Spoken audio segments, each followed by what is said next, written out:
Welcome to a Thursday night live football stream with Pub Sports Radio. We're here. We're rocking. We're doing it tonight. It's going to be a lot of fun here. This is going to launch us into a big, busy weekend.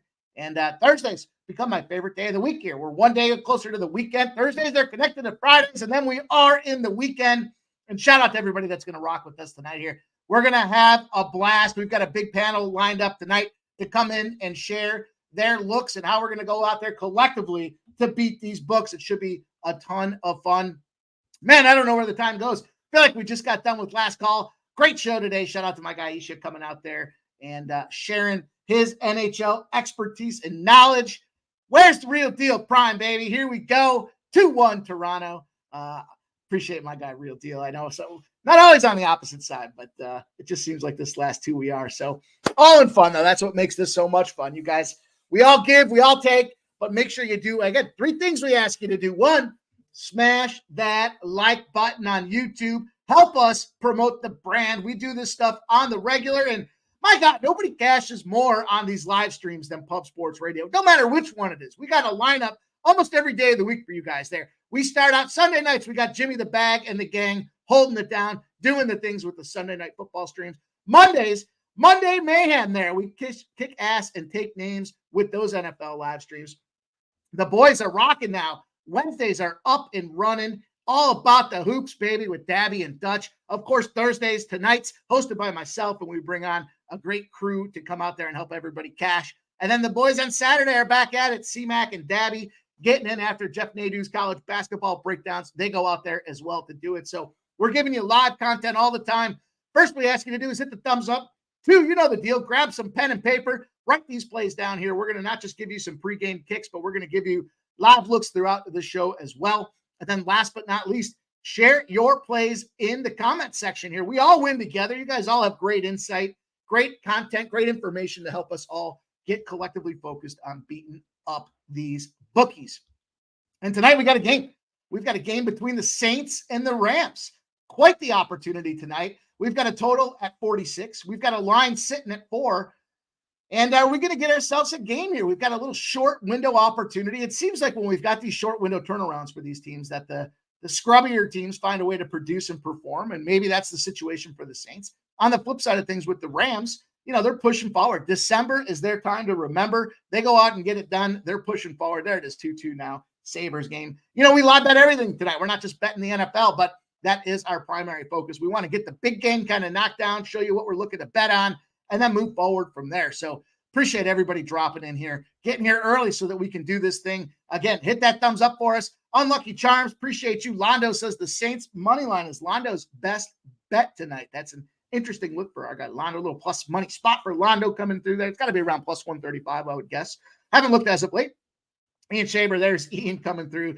The Saints are trash pandas. Yeah, they're trash. They really haven't played anybody, have they, here, right? He says, I wish it was Winston so he could smash the interception prop. Londo says, Ian Shaber, 50 game. I'll take my chances on the dog. There's Channing Brown says, LFG Channing, what up? Thanks for coming in here. Justin McGalvey, there he is, says, yes, sir. Let's go. Ian says, Londo, Bucks fan here. Division is trash, but best to you. Hope you cash. Jay Smooth up in the house. Jay Smooth 16. Mr. D says, let's go Pitt. And there's Jimmy Gomez. Got to hang out with Jimmy Gomez on Tuesday's live stream with what them boys are doing over there. Who banging? We had a lot of fun. Man, we cashed a lot of tickets on that thing. I did not forget Jimmy Gomez. The plus 650 overtime spot with Golden State was good money, man. That was a good spot to cash. Ian says, on the Cup, same game parlay, receiving over and anytime touchdown spot there from our guy Ian, blasting that off there. And Doug says, Rams moneyline parlay with the Chiefs at minus 130. So little cross weekend sport prop there. Wine Time Sports in the house says, let's get it.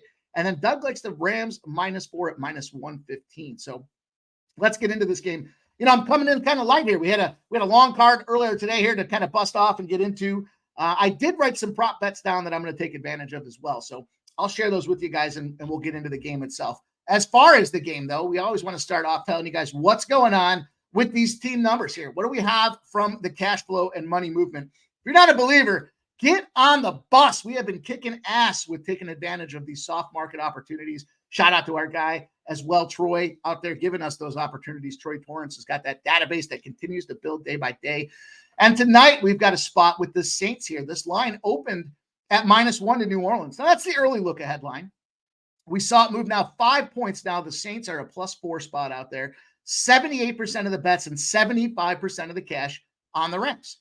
Flip side of things, you look at the total. It opened at 43.5, shot up to 45.5 with 80% of the bets and 71% of the cash looking at points tonight, despite it being a Thursday night primetime spot. And there's our guy, Ian Chaber, giving it out again. Another Pub Sports Radio membership from our guy, Ian. Great dude in the chat, great asset to the team and helping us build this thing all by himself. He's moving it forward by it one man at a time, and appreciate that. If you guys get that membership from Ian, pay it forward. Make sure you renew it. Hey, it's gift season to keep on giving. Let's get a little train of gift memberships going tonight. Let's see if we can't, get one pass one. Get one pass one. Let's do it. Let's have some fun tonight. We had maybe I had too much fun last Thursday. You guys put me in the hurt locker out there. And, that was one of those days where you wake up the next day and you're like, where the hell am I? Oh, I'm in my own house. But it took me about a half an hour to realize I was in my own house. So shout out to all of you guys last week. It was a lot of fun and we made a lot of cash. So, first and foremost, we got to get that cash. And again, I appreciate everybody. Ian, shout out to you. Merry Christmas. Happy holidays, depending on how you celebrate it. Cheers. I'm going to raise the glass to you early. Let's keep it rolling. Troy Torrance says, Mike M, do the right thing. Man, Troy, I tell you what, the last 2 days I've been flying around trying to get this production thing underway. So I'm not sure what the right thing is to do. Drop it in the chat there. Let me see what the right thing to do is here. I know I saw you said something. I've been so swamped with some of these games the last 2 days that I'm a little behind. So with all fairness, I'm nervous now even to say what my teaser is to start this thing out. So I did start out with a teaser though for the game, and I'll kind of cover some of the action. I have some of the trends. And then we'll hear what our cappers have to say that come on for the show tonight. And I kind of talked about this earlier on last call. I said, I feel like this is that opportunity that comes down to short week. What do you do? It's the coaches that can prepare the best that take the advantages in these short week spots. Also feels like we see they try in the first half and then they kind of put it away in the second half. So we'll see how that kind of correlates today. But I was looking at Sean McVay in the coaching spot. Sean McVay is a home favorite in December, 13-4 against the spread in his coaching career. So what that tells me is here's a guy that gets his team ready to go. And when it comes time where it counts right now, December, pushing forward, trying to collect those wins and move into the playoffs, he's doing it better than anybody right now at 13-4 against the spread. If you look at his unders, though, McVay as an under coach are 10-26 in his career. So a hefty under spot there as well. And that's what led me to this spot to go with this teaser. I did go with the Rams +2 and the under 52. So let's see what we have here. Troy Torrance says McVay is 12-6. All right. Then I feel like we're in a good spot. Then I feel like we're on the right. There's Nasty Nate says Rams in the over teaser. Yeah, I could see points tonight, but I like to buy that up 6 points. I thought, give me that extra 6 in my back pocket and let's see what happens here. Home teams in this conference, in this series. So some of you guys are on both. I'm just sharing the numbers. This doesn't mean this is going to happen. We all know that trends are made to be broken. But in this series between the Saints and the Rams, the home team is 8-0 straight up in the series. So is that a potential event? Now, that doesn't account for the spread. Obviously, I get that. It's a straight up spot. But when you've got a Western Conference team hosting a team that's not from the West, right? Western West Coast team that's hosting a non-West Coast team on Thursday nights. They're 7-0-1 against the spread, and they're covered by 6.56 points in terms of margin. You guys know I love those margin numbers out there to see. Not as hefty as I love. I certainly love when they're 10 and 12 spots, but it's almost a touchdown when you look at those numbers. So that very much plays a part for me and what I was kind of thinking with this game.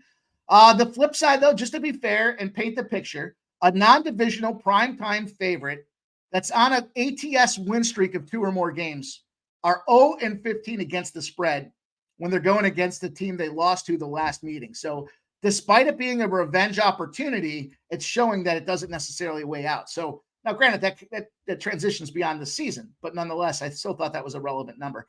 Other things that we look at from an injury perspective as we go down the line, for the most part, these teams are pretty healthy. I'll tell you this, though. Ryan Ramczyk, the offensive tackle, is out for the Saints. He's got a knee injury right now. Isaiah Folksy, the defensive end, out with a quad injury. Lonnie Johnson, the defensive back, out with a knee injury.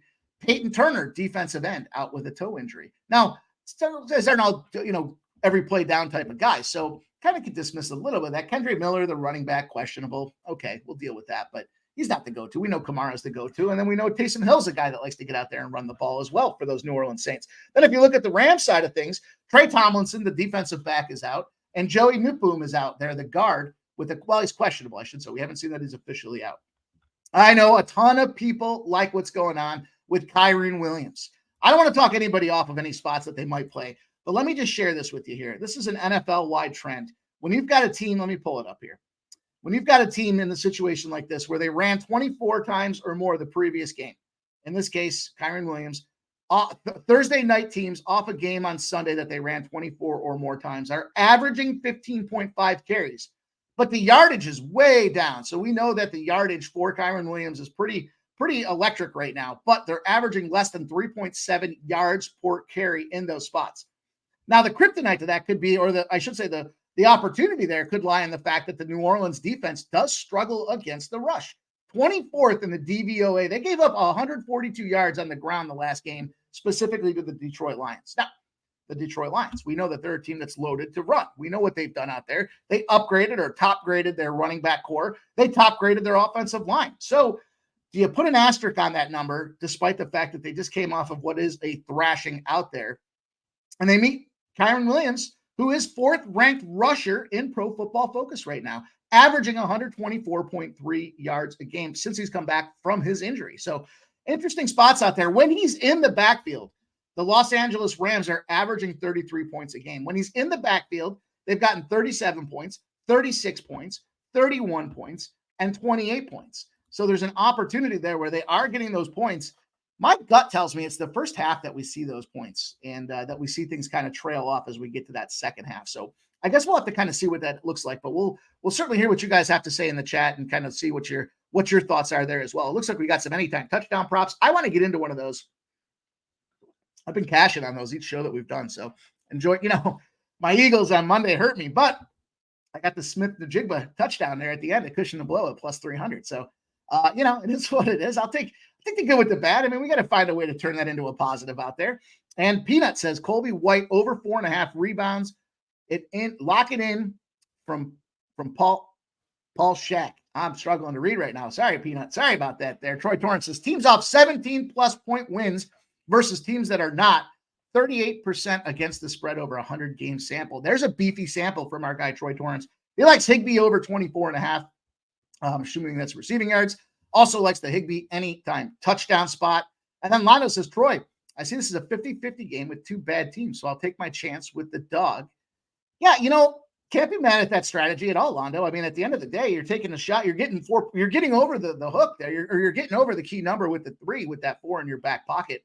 It's interesting because we know that the home team tends to get 3.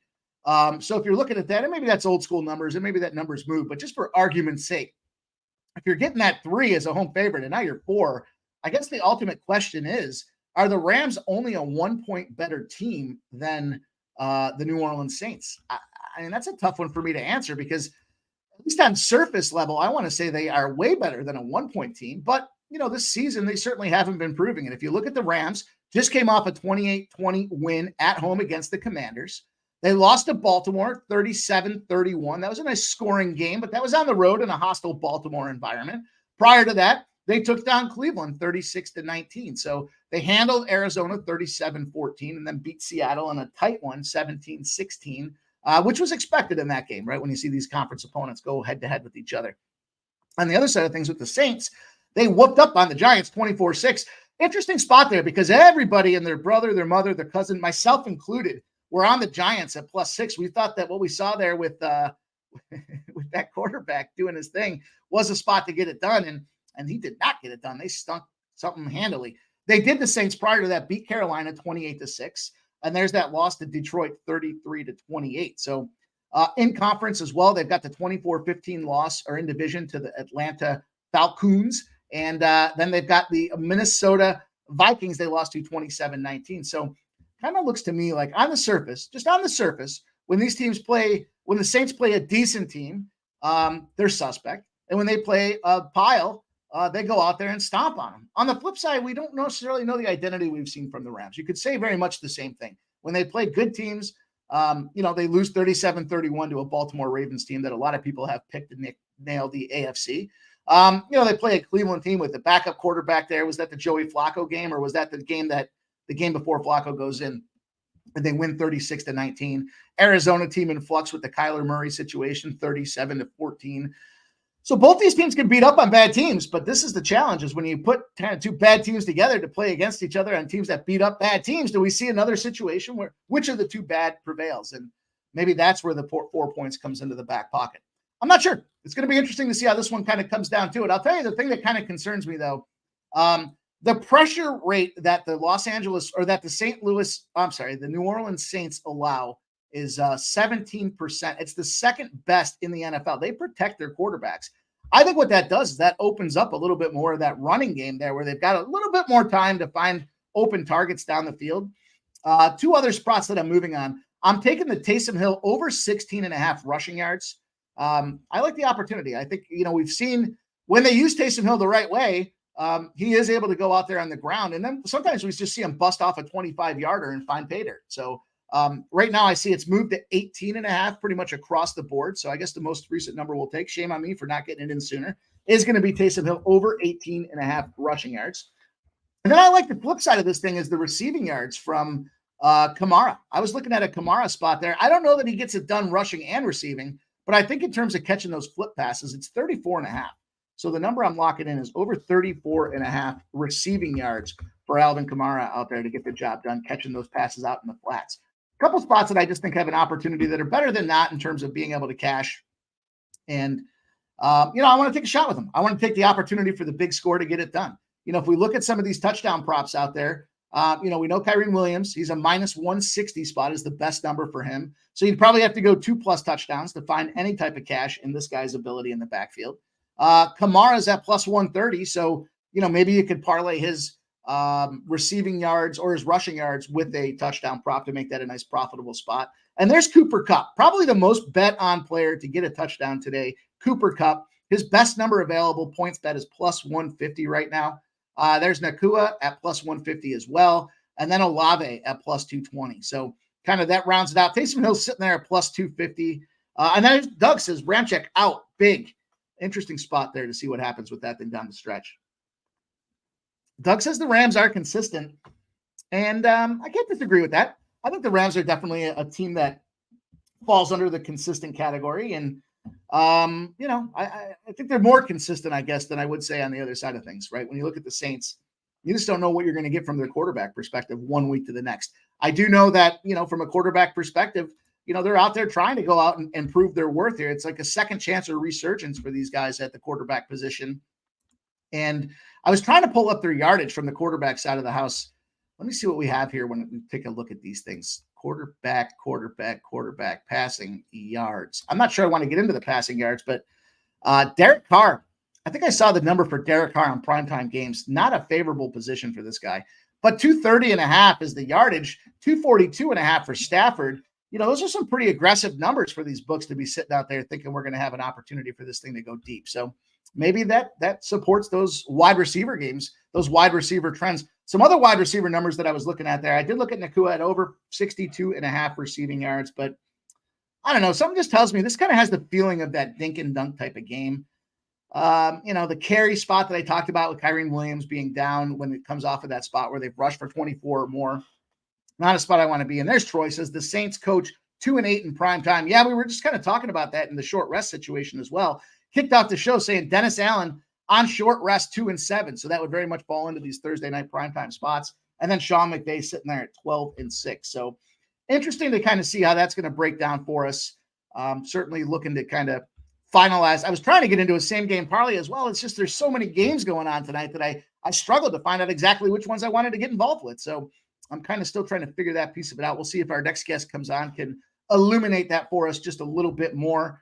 And we'll see what happens as we get rocking. So let's do just that. Let's talk a little bit more here. Love to see you guys' information in the chat, and shout out to everybody that's here rocking with us early. Ricky Bobby says he's on Robinson and Atwell touchdowns and sprinkled on the Freeman touchdown. So liking those touchdown spots out there. Daryl Lyle says, Troy, do you mean 24.5 receiving yards? I think is what he's asking about. Yeah, that should be for the tight end, if I'm not mistaken, for Higbee, right? Let's keep it rolling. This could be a good prop game. Yeah, Harold Williams. I kind of think that too. Like, we don't just have to go after the side particularly, especially where there is that uncertainty that the prop game could be, real deal situation. There's the Real American. Look up Real American. Says he likes Robinson anytime touchdown at plus 350. Likes Jimmy Graham at the anytime touchdown at plus 550. Both have them in their last 3 games, along with a cup at plus 150. And then Doug says the Saints coach bad. Yeah, that's tough to have the tool set that he has to work with. I mean, the fact that their coaching transition has taken place now and they're a couple years deep, they're still kind of struggling to figure out who they are. They thought Derek Carr would be the answer, but I don't know why they thought that if you saw what he was doing out there for Las Vegas. But, we move forward, we move on, we see what's going on there. And that aside, we've kind of covered the breakdown as far as the injuries, the situation with the game. We know it's a California-based spot, so it should be some nice weather tonight.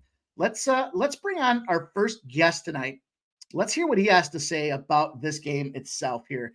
We know he's become a mainstay with our live streams, brings a lot of knowledge, but he brings a lot of fun to the table as well. And he's a winning capper, clearly leading the charge on the NFL Pub Hubs on Sunday. And just a guy I like to hang out with. So let's bring him on here as well. Ramon Scott. Ramon, how are you? Hi, Mr. Mike. Good to be with you tonight for this one. Rams and Saints, and maybe the Saints will give them a game tonight. But I hear what everybody's saying in the chat. Hello, everybody. Let's have a fun game. Hopefully, a good game tonight. But I think that's the Rams. a little bit comfortable, maybe at home. They're starting to look great. I think the one thing about that great offense that's been clicking right now with with Kupp back in form, with Nakua, is that running game that you mentioned. I mean, that really has opened things up big time. I think that's why you're seeing this big push by the Rams right now here late in the season. And if I could I'll make one play. How about Derek Carr to throw an interception? I didn't even look at the line yet, but 3 of the last 4 games, I think it's been 3 picks. So maybe there's a 2 interception prop for Derek Carr tonight. That's what I'm looking to do for sure. But I also do want to probably get on some of these square plays. I know what Troy's saying about this one, but I'm probably feeling a little bit on the Rams tonight. Look, we're all kind of making fun of Carr here, right? Can he really come up with an effort here on the road? Could be a little bit of a soft spot, but Rams still need it. So, I mean, they both need to go, but I'm going to Carr. I'll start it off with Carr, brother, if I can, and maybe we can go from there a little bit.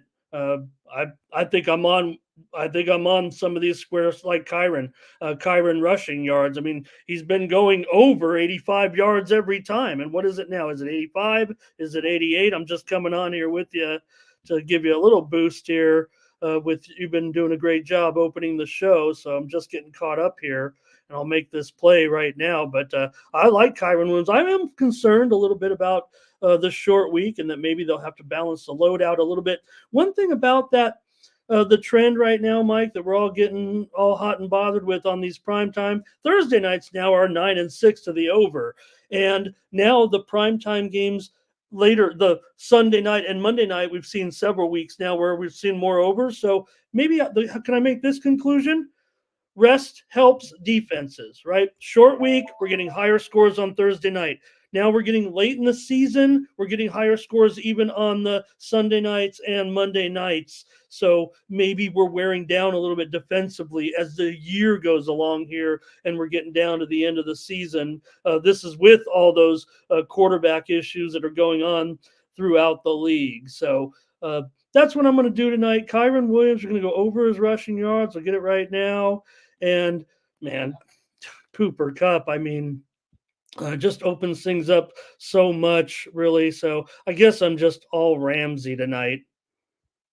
All right. I like the looks there. And you've been incredibly sharp with the look about the how the teams go under when it comes to games off of buys. And I know I tailed you in a couple of those and cashed handily with those. And I like that look with the short week as well. Like, do we see the defense the same way that maybe they could be? So Interesting looks. Let's keep piling on here. We're still 20 minutes plus to kick off. Let's bring on our next guest here. You guys love him on Thursdays. He comes in as a staple to the programming. He does a great job with his Ice Guys show. Without further ado, Ian Cameron, how are you, Ian? Merry holidays. Merry Christmas. It's basically going to be a get in, get out appearance for me. It won't be around for too long, just about 20 minutes. But I wanted to at least come in, say hello to Mike M, Ramon, everyone in the chat, give my thoughts and opinions on the game. And looking forward to it. This is actually a very important Thursday night game for both teams, still with playoff aspirations. I look forward to that. We just talked a lot about the sides and kind of some of the totals and props out there. I'm sure you have an arsenal ready to fire, and we always appreciate that. You got some really interesting looks with the defensive guys as well. I'm not sure if you have any of those. I don't want to put any words in your mouth tonight, Ian, but let's go. Let's hear how we're getting paid. Yeah, so I'm on the Rams here, laying the small number. I'm on over 45 as well in this game. The way I see it here, and look, we have seen obviously primetime unders for the whole season dominate the discussion, but we have started to see later in the season some of these weeknight games trickle their way over the number. The way I look at it here, the Rams have scored 37, 36, 31, and 28 points in 4 games in their last 4 games, including games against the Browns and the Ravens. Pretty good teams, pretty good defenses. And so you say, what the hell's happened? Why all of a sudden the last 4 games of the Rams offensively just taken off? Well, it coincides with Kyren Williams coming back at running back, and they have just committed to running the ball. He's been excellent doing so, and it is just, and because they've been so good, he in particular, Kyren Williams, has been so effective and productive running the football. It's opened everything up for this team. It's opened up Cooper Kupp in the play action game down the field. Same thing with the outstanding rookie Puka Nacua. And I don't see why this team can't have more success in that department tonight against a Saints team that, look, I have questions still about them on the defensive side of the football. They've shut down the Giants and the Panthers in their last 2 games at home, but you're going from Tommy DeVito in a brutal spot off that Monday night win, and Bryce Young in Carolina that have been bad, all season, to this Rams offense, which is rolling on all cylinders right now. Then on the flip side, you've got Chris Olave available for the Saints. So I do think we see points, but I think the Rams get the job done here. I mean, I was hoping to get 3 or better, 3.5, 4, the number. But they're 3-1 straight up, 4-0 against the spread these last 4 games, all since Williams returned to the field at running back for the Rams. And the only straight up loss was against Baltimore. And if you remember, guys, they should have won that game. Or at least they could have won that game in OT against the Ravens. So I like the Ravens here. You also have to factor in the travel spot here for the Saints. They're going all the way from New Orleans up to the West Coast here, traveling on a short week. And I just think it's a coaching mismatch, too. I'm not a Dennis Allen guy, not in the least. It should be a big advantage for Sean McVay, who you could argue has had one of the better coaching jobs of the entire season. It's him, it's Ryans, it's Shane Steichen, it's throw in whatever coach you want to think of, Peyton even a little bit with Denver. As far as good coaching jobs this year, McVay is right there with what he's gotten out of this Rams team. And if they make the playoffs, it's an incredible accomplishment. So Rams in the over. And then for props, guys, it's all touchdown props. We're going for the plus money tonight here with the touchdown props. I'm on, and a couple of longer shots. Jawan Johnson for New Orleans. I believe he scored the last game for them. Plus 550. Really nice odds there. Taysom Hill plus 250 for New Orleans. And how can I not take Jimmy Graham at plus 700 to find the end zone? I cannot resist that price. It's unspeakable. It's unthinkable to think that what he's been able to do, that he only catches a small handful of passes and every one seems to be a touchdown. That's the way it's been for Jimmy Graham this year, but you can't ignore it. He gets targeted in the red zone. That's where he's being productive, around the goal line. So I'm going to take a shot there with the plus 700 for Jimmy Graham to score a touchdown for New Orleans. Higbee for the Rams at plus 360, and Tutu Atwell. I know he's just coming back from injury, so there's question about how much will he be involved, but plus 650 for him to score a touchdown. And then I've got a big swing for the fences, Mike. Go big or go home with this one. A 4-player touchdown parlay here in this game. 25 to 1. Here we go. 25 to 1 with Kamara, Olave for New Orleans, Williams, and Kupp for the Rams. plus 2,500. Though I really think the odds of all four of them finding the end zone could happen. Kamara is going to be involved. Olave is going to be involved. Kyron Williams, it goes without saying, is going to be involved because he's dominated for this Rams offense the last 4 weeks. And, of course, Cooper Kupp, who's always a threat to find the end zone and has this incredible chemistry from day one with Stafford. So I think that's live at 25-1.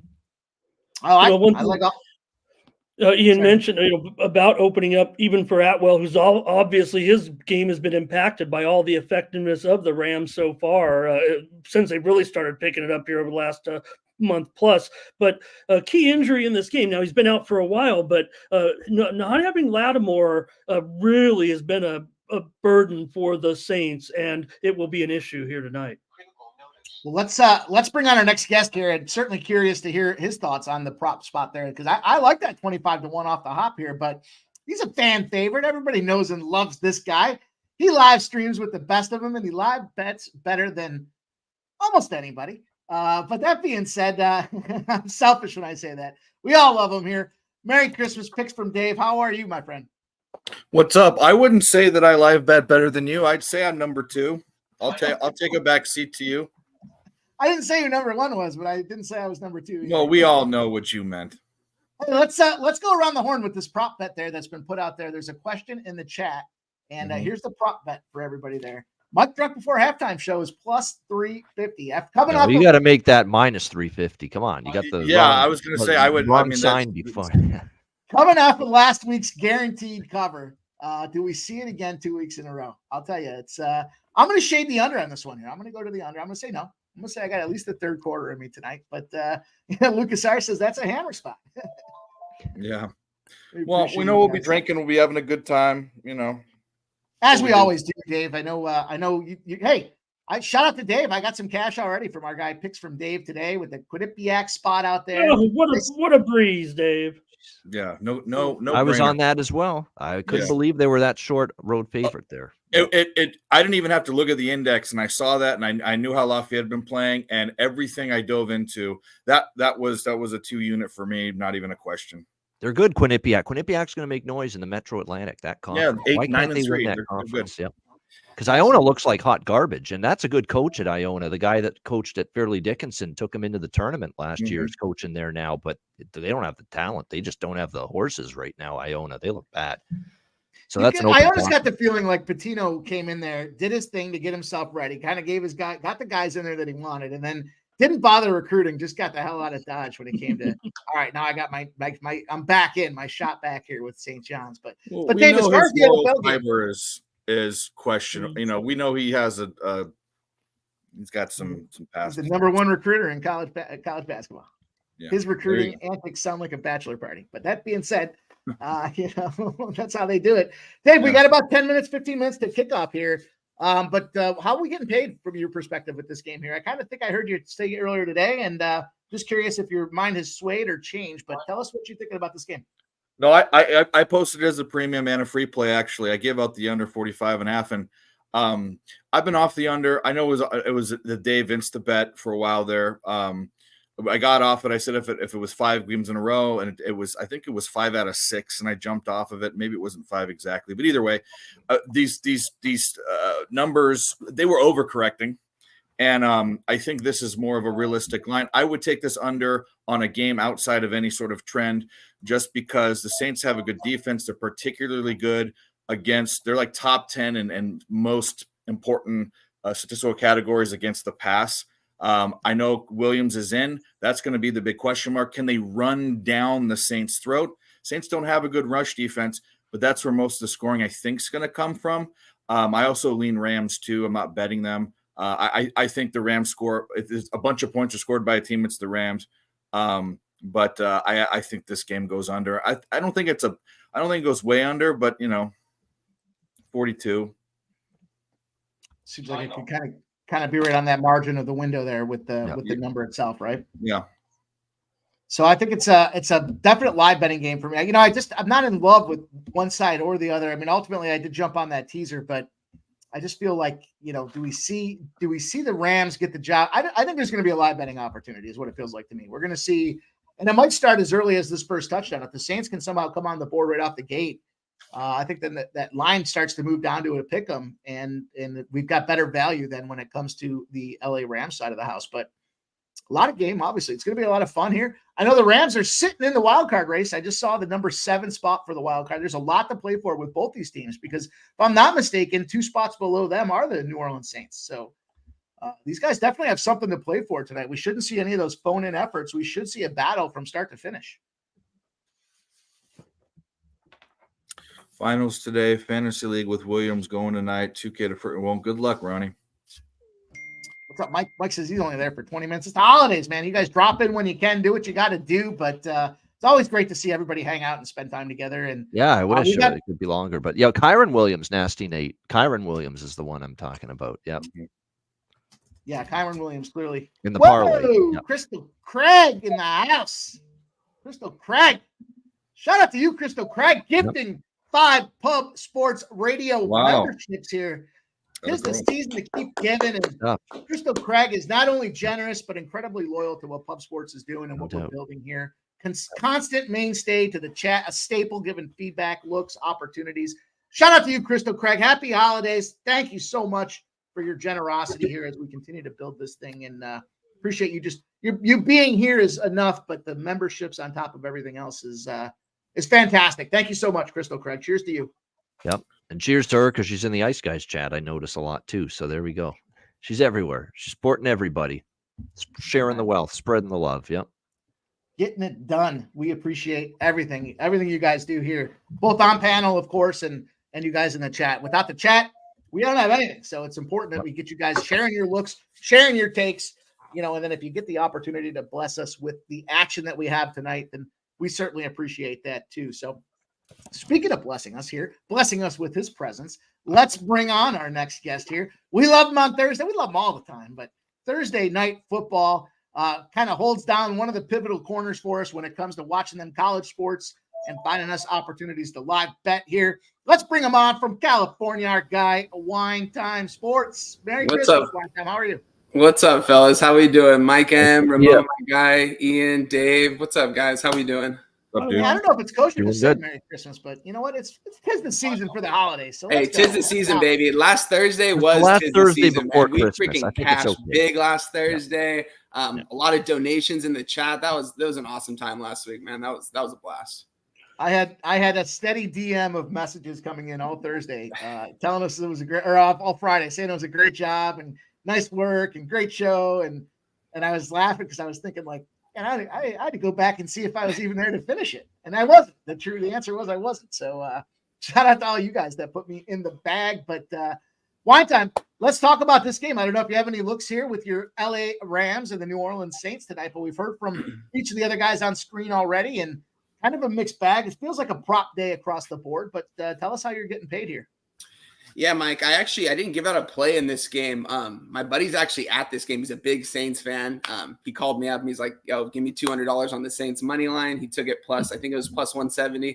Didn't put it in. I'm taking it from him. Nice. You know what I mean? I don't think the Saints are going to win this game, but they could. And if they do, I'd take an L, but nothing official on that, guys. But, I do have a play in this college game coming up that's about to kick off here any minute. I am on USF plus the 3 points. I wish I would have got in earlier on the week. I like this freshman quarterback from USF. He threw for over 3,000 yards this year. He threw over 30 touchdown passes. I think he's actually going to be a pretty good college quarterback these next couple of years. Who knows? I'm surprised he actually didn't enter the portal, but same with a lot of guys on USF. Not a lot of guys entered the portal. So they're pretty a full squad. The quarterback from Syracuse won't be in this one. I know they fired their head coach recently. Yep. So nothing, that just doesn't sound good to me. I'm on USF plus the 3 in this, sprinkled the money line. I do think this is a game they win outright. So that's about to kick off right now. So I'll watch that while you guys do the NFL game for sure. That sounds great. Yeah, I was talking a little bit about that earlier. Side. Yep. Obviously excited. I'm on it. I got 3.5. I'm with you. Let's go. I'm on the USF 3.5 spot as well. There, I thought Ramon. Earlier this week I talked a little bit about USF over. Let's go. Nice. And before, because this game's about to tip off too, I'm on the Indiana Pacers plus 120 in this one. I think it's a letdown spot for the Grizzlies. I know John Moran had the game-winning shot last time. They didn't have a good first half here. I think the Pacers are going to run them out of the building. They're due for a win. They haven't been able to win a game, it seems like, since the in-game tournament. So I do like the Pacers plus 120 in this one. It's about to tip off. And then I took a little Bulls / Timberwolves money line parlay for minus 125, just the money line on those two games. I think the thing to note there, Mike, about the total, I like it over in that college game, the Boca Raton Bowl in general. Yeah, we're all dealing with trying to figure out what's going to happen. It hasn't seemed to have affected teams offensively necessarily in a few of these games. Remember, they're getting 15 practices. Like I said in one of the shows, this is the start of the 2024 season. When you talk about bowl season now, you're preparing for the next year. Yeah, you're going to give your seniors an opportunity to get out there, but you're going to get a lot of players in there. And I think what we're seeing with the Boca Raton Bowl is the matchup of how this these two conferences, this game gets made up. The average score of the Boca Raton Bowl in the previous 8 iterations has been 66, the average final score. That's excellent insight as well. That's great. I was debating, originally with the total because I thought about it. Earlier I've been fortunate thus far. Some overestimation on what these players are worth in terms of the points. You look at that UTSA game, and the line dropping is way, it dropped like 4 points against the opening number, all because of the quarterback getting factored out of there. But in this case, not only are you down your number one quarterback, it's your Syracuse, your 2's out of there as well. You're going to a guy that's passed the ball 57 times this year, and your coach just got fired. So, the only motivation I could see for Syracuse is those players want to be part of what's going on next year because of the quarterback announcement and who's moving into Syracuse next season. They want to be a part of the solution and not part of the problem. And it just feels to me like that's motivation, but are they going to do enough when you've got a team in the Bulls that like to run the ball? They're 14th nationally in rushing explosiveness out there. And, Byron Brown's the guy. He's been out there. Now he's a dual threat opportunity. Yep. Right. Now you get a primetime game or under the big lights. I wouldn't be surprised to see him go off. We saw they're not scared when it comes to teams like Alabama. They come out there and they play some defense and shut them down. So, granted, that was earlier this season, but I like the looks, boys. I like where your heads are at with that one.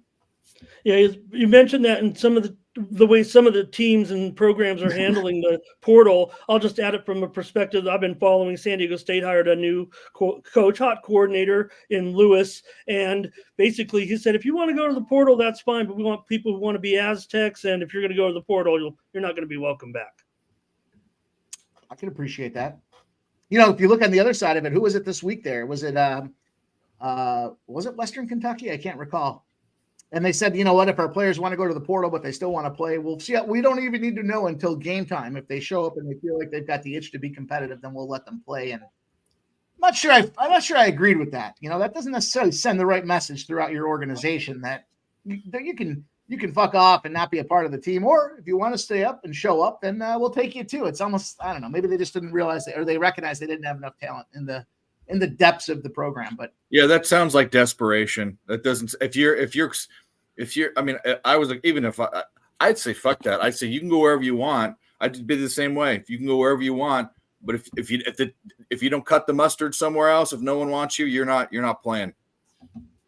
Yeah, absolutely. You're in or you're out, but you can't be in if you're out, and vice versa. Right. Like that's growing up here, playing hockey was very much like that. I know a lot of players around the country, different, they want to get their kids rounded in different sports. And as I was growing up, it was like, you're either in or you're out. And if you decide you want to go out there and play, soccer in the summer, then you're out in the winter because you should be at summer camps and doing those types of things. Well, think about it. They're doing this transfer portal thing for money. You want to be a man. You want to be a big baller, big money. You're going to make big decisions and you're going to have the consequences of them. That's growing up. That's becoming a man. That's becoming a business person. And if they're going to do that and play games, they're going to have to ride with their decision. So absolutely. Head coach Dave Rogers. Right. There he is. Can you imagine? Dude. I played high school at a Catholic school. You can imagine, like, if you missed a block, you were running wind sprints until you threw up in practice. Like, that's just the way it was. Well, we are just about underway now. There we go. We got a picture of William. Man, the Rams seem to find these young up-and-comers year in and year out. I mean, going even back to the Cooper Kupp spot there where it was like he was kind of a bag of coffee type of guy you could have picked him up for. And now here they go, and they just find a way to keep maximizing and capitalizing. There's Williams. There's Nakua. That's a dangerous young bunch of group right there in itself. Not to mention that, they've got talent around them on the offensive and defensive line to go along with it. So it looks like this will be the Rams starting out with the ball. Is that how you guys see it as well? No, I think the Saints are going to get it first, actually.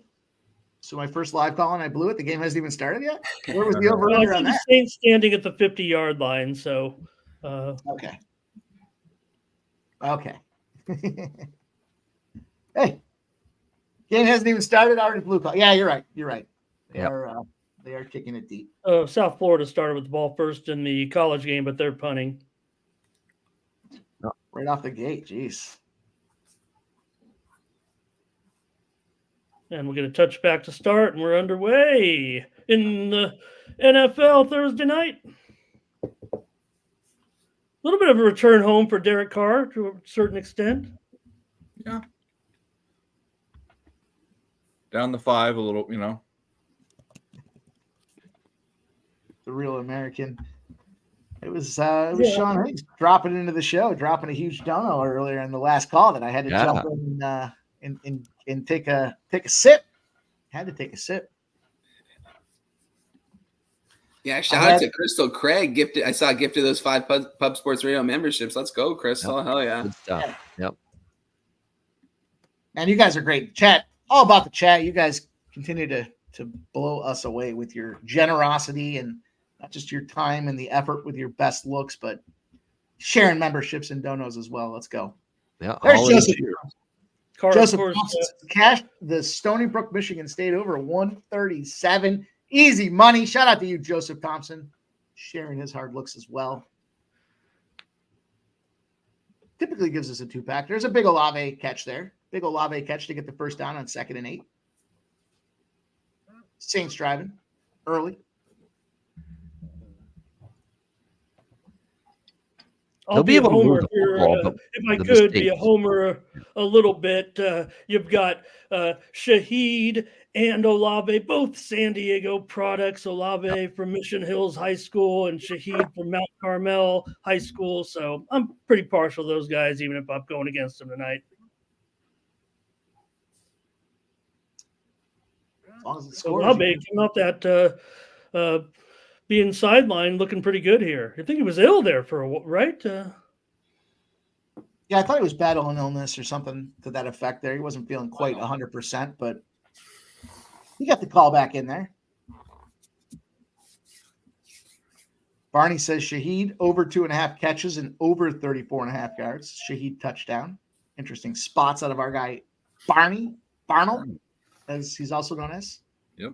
Thanks to Bobano if he's out for the rest, but appreciate him being here. Dropping in. He might give us his goodbye. He did say he had some. Oh, no, I wouldn't leave without saying goodbye. I'll stick around for this drive here, though. Yeah. Then we'll have to head off. But yeah, I mean, it's I'm not worried about Derek Carr and the Saints offense moving the football.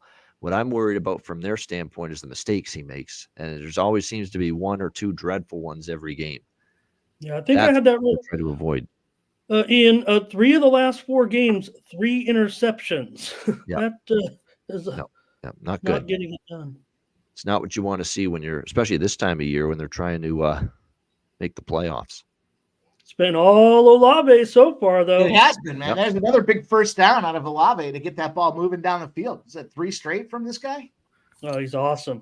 Yep. He's a difference maker for them. Huge difference maker. I mean, he's the guy that the Carr's always looking for down the field. He's that guy now. We got a 4th and 2 coming up for Syracuse. They're about to punt on their opening drive as well, guys. Here we go. Punt fest early.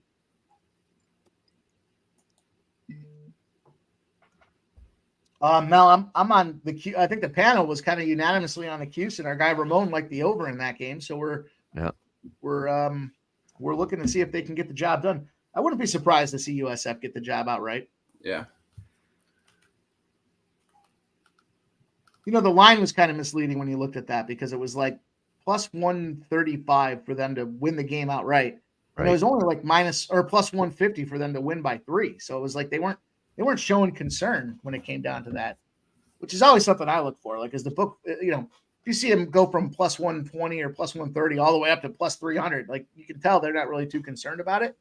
But in that case, with a marginal movement there, it seemed like it was an opportunity. What was Olave's receptions? He might get it on this drive. Yeah, they're already inside the or almost at they're pretty much at the 30 right now. He's got 3 receptions already, right? Yep. Yeah.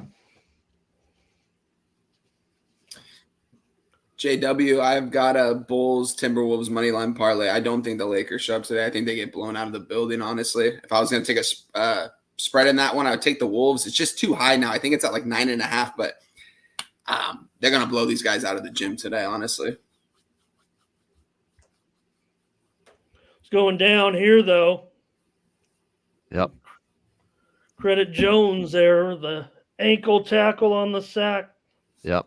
That's going to force them to get everyone's favorite groupie. Everyone's got a favorite groupie. We're going to see one right now. Yeah. He's hanging out in the groupie chat. Yeah. Who's that? Bailey groupie. I missed the joke on that one. It's not Shout out to my guy JPZ in the chat. PZ. JW says, I hope this in-season tournament was worth it. Yeah, I enjoyed it. I enjoyed the in-season tournament. I was happy with the product they put together. I mean, everyone talked about the Lakers finding a way to win it anyways, and they did. But it was a lot of fun. Well, Lakers basketball worthwhile. Lakers fans, we like to call it the NBA Cup. I mean, you mentioned on one of the other shows. Oh, they're punting. My bad. No, we have a banner. Lakers put a banner up. There's probably even going to be a parade, even if they don't win the NBA title. Why not? I mean, you're LeBron. Just have a parade for this thing too. Put a Santa hat on him and let him ride around the streets of LA in a sleigh. Yeah, the Lakers have not showed up other than the in-season tournament. Other than that, they've not been playing good basketball this year. The team. That's why they put the stupid banner up. That's all they give two shits about. It was funny too, guys. If you watch them unveil it, you see the Lakers players like they're all stoked. I'm just like, what are you guys excited? Like, come on, like give me a fucking break. Ian, all banners, they're all made of the same material. Yeah, but that's ridiculous. You think Kareem Abdul-Jabbar's happy to see that stupid thing up there? With all the great real championships that his Lakers won all those decades shout ago. Out Kareem. I hope he's okay. Magic. He broke his hip. And God rest his soul. You think Kobe Bryant's looking down from above saying, great job, guys, putting up that in-season banner for some tournament no one's going to remember 10 years from now. Great job. Everyone's going to remember the first one. Normally that's the case. You remember the first of something, but not. Right. I don't know if that's going to be. No, that doesn't make a dent to me. LeBron's not going to let you forget it, Ian. You're going to, you'll. We're as old as LeBron. We'll be here. I liked it. I was a fan. I liked everything about it. I liked the jerseys. I liked the hardwood they put down. It was fun. No, I think the tournament was fine. It's putting a banner up for the winner. That's the problem for me. Yeah. Hey, Mike, I was wrong in your chat. I apologize. Purdue did not win by 40. They won by 43. Oh, jeez. Let me correct things. If the Orlando Magic would have won the in-season tournament, I would say, go ahead, guys. You don't never win anything in the NBA. You guys put up that banner. Have fun with it. Enjoy it. But you're the fucking Lakers, man. How many championships have they won? Come on. Desperate to hang something up there with LeBron. What did they get? They got the COVID championship, right? And they got the That's right. Yeah, the one in the bubble. Jeez, forget that. Yeah. LeBron, king of the asterisks. Yeah. King asterisk. All right, we got a 3rd and short coming up for USF, guys. Hopefully they can get a first down right here. They are about midfield. The punt wasn't the best punt. So let's see if USC can make something out of this drive right here. Boy, the Sabres are whooping up on them Toronto Maple Leafs. They come to play against the Maple Leafs. 6-3 now. They scored a short-handed goal just now. Like, goodness gracious. There's Tage Thompson. I think our girl Kelly V had that in the chat earlier today. Yep. Tage goal. Skinner. Skinner. Yeah, that's right. You gotta go in for it when you're going to the Skinner. I just half-ass it. Yeah. How about them Blues whooping up on them Panthers right now, 2-0 as well. It's kind of a big NHL slate, but it was a weird bunch of numbers today. It just didn't seem. I took the odd, yeah. Capitals. I know. Yeah. I know. A lot of people thought it was a good spot, but would you know that teams on the back-to-back in the NHL are actually winning at a high clip? Not just contrary No, to I've what you would noticed think that. about. Yeah, I have actually. They put, especially lately, they've played pretty well, these teams on the back-to-back. Yep. No doubt. I like the way this kid, Byron Brown, sits in the pocket, man. For being such a young kid, he really sits there. If he gets his protection, he gets it off to his receivers really quick. Yeah, I'm Is anyone noticing that. watching this college game right now? Yeah, they got a little I'm something noticing going that, right brother. now. The Bulls Really running into good the job Bulls. there on the play action. Yep. I saw a stat. I didn't even realize he had 700 rushing yards this year. He was one of 3 players to have over 3,000 yards and over 700 rushing yards. I didn't even realize that he was that much of an elite runner. Dual threat, absolutely. Yep. This kid could be the real deal from USF, man. Like I said, I don't want to, bury the narrative because obviously it's a major concern. But 15 practices, man, that's like a start of a season, pretty much. Yeah. So, a lot of good work. You can get a lot done with new personnel. So I'll go Homer with it because I'm a Syracuse fan, and I know my brother breaks my balls all the time because he's like, "You just like Syracuse." Well, Syracuse was always getting a ton of points, and their defense was pretty solid, so they were able to. Not this game aside, I love what's going on with this Ohio State kid coming in there. That's going to be a lot of fun. They got the Georgia defensive guy coming in. They got the Ohio State kid coming in. If you're going to rebuild a program, those are kind of two big staples to knock down as they get moving forward here. So that's going to be interesting to see what they do. It's a lot of fun to see Syracuse be competitive. This area can pick up with when they get moving. So I'd like to see it. They made a good hire. Fran Brown, I think, will do a nice job. He knows the New Jersey area, so he's going to be able to recruit in an area that Syracuse could really get a lot of good talent from that area. So having him will help. I think that was a great move and a big name too when you think about his pedigree and kind of where he's come from. And on the other side of things, there when you look at quarterback situation, I can't believe he's leaving Ohio State, but Kyle McCord. The guy was a Heisman potential at one point. So granted, he didn't get the job done, but that's fun. He only lost one game. It's fun. Let's go. Let's take an opportunity. I don't know if you caught this one in the portal. Alabama backup quarterback Tyler Buckner. I guess he might have been, in line to transfer somewhere else. He is. He's going back to Notre Dame, strangely enough, but he's going back to play lacrosse. His football career apparently is going to be over. He might get a chance to play this game. He's still with the team. He will be probably second or third in the bowl game. But Buckner looks like he's turning his eyes on a career. He could probably be whatever his education leads him. He could probably do a professional career. But he is an elite lacrosse player, and maybe he'll be pass complete by Brown. Touchdown. There it is. Touchdown USF. Nice job, Brown. Oh, they're doing a dance. Oh man, that might be censored. That dance. He rocked the baby. Yeah. And shook his tush. Shout out Babano. I'll give him credit. I wrote it down when he said it. Pocket. Dallas Stars first period over Cassius. Ah, there you go. Didn't you remembered it from Monday? Remember I was talking about it Monday night? Yeah. That's 11 in a row, and that's now what? 20-5 in the last 25 Dallas games. It just hit again. It's 1-1 Vancouver Dallas in the first period. With time to go, we're seeing a lot of overs of late. Yeah. That's just an incredible run. That's 11 in a row now. And you know what to do the next time Dallas plays on Saturday, the final time before Christmas. Bang it again. Hit it again? Yep. Okay. Of course. Absolutely.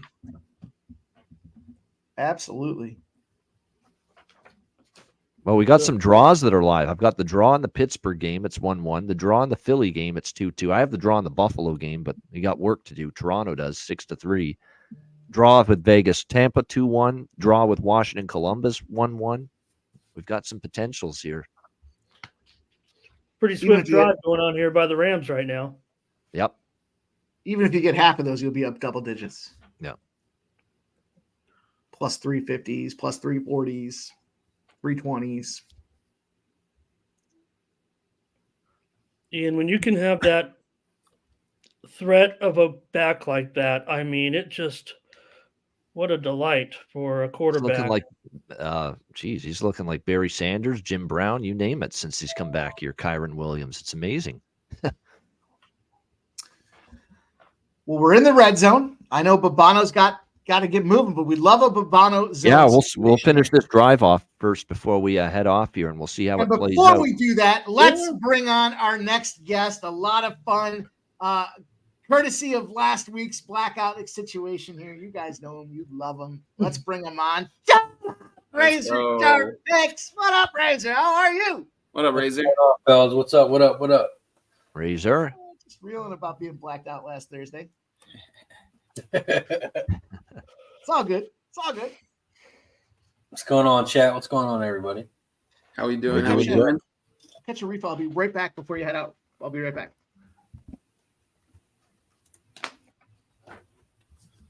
You got anything in this NFL game, Razor? Yeah, Gambler's First Glance is Saints plus the 4, and I'm also on the under 45. Let's go.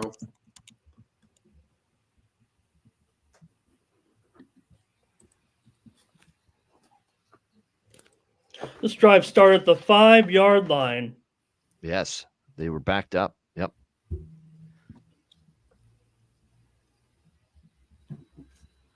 We got Syracuse coming up on a 3rd and short here right now. Yeah, good start for South Florida there. We like to see that. I think everyone, it's almost a clean sweep on South Florida tonight. I think all of us are on them. Ramon, you said you're on the over, I believe? Yeah, in South Florida. And South Florida, got it. Yeah, so we're all on South Florida then.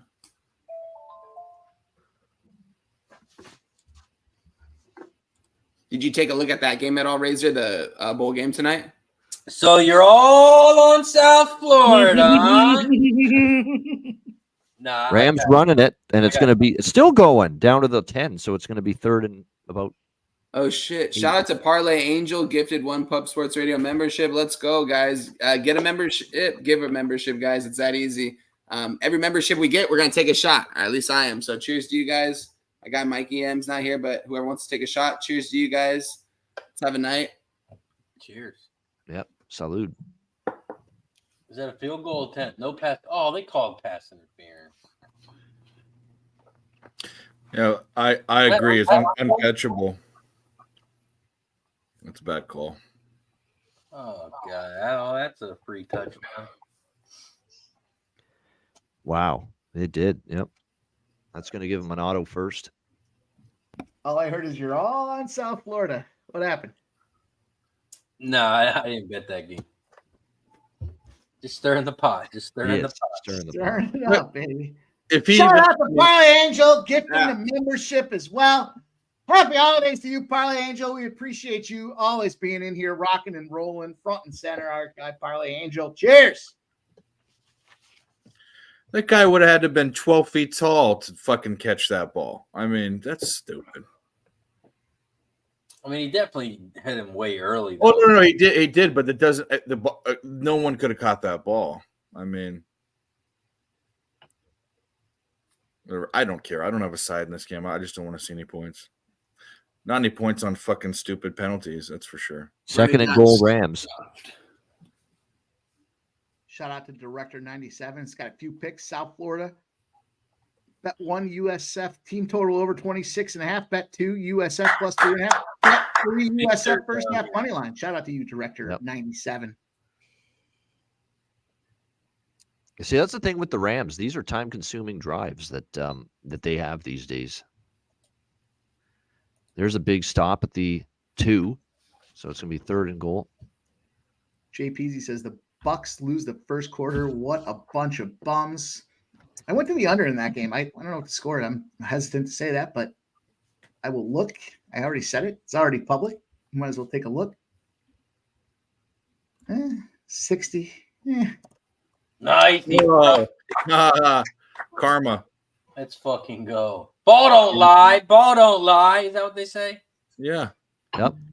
Cooper Kupp. Good old Butterfingers.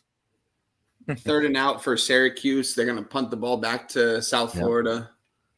Let's go, boys. He may not have been in even if he catches that because he caught that 1 yard I'll line. tell you the shame about that South Florida look is as much as I like them, I could only get them on the locals. I couldn't get them on the main ones there. So New York, bowl games should be exempt from that if it's in state. It's fucking games that aren't even near New York State right now.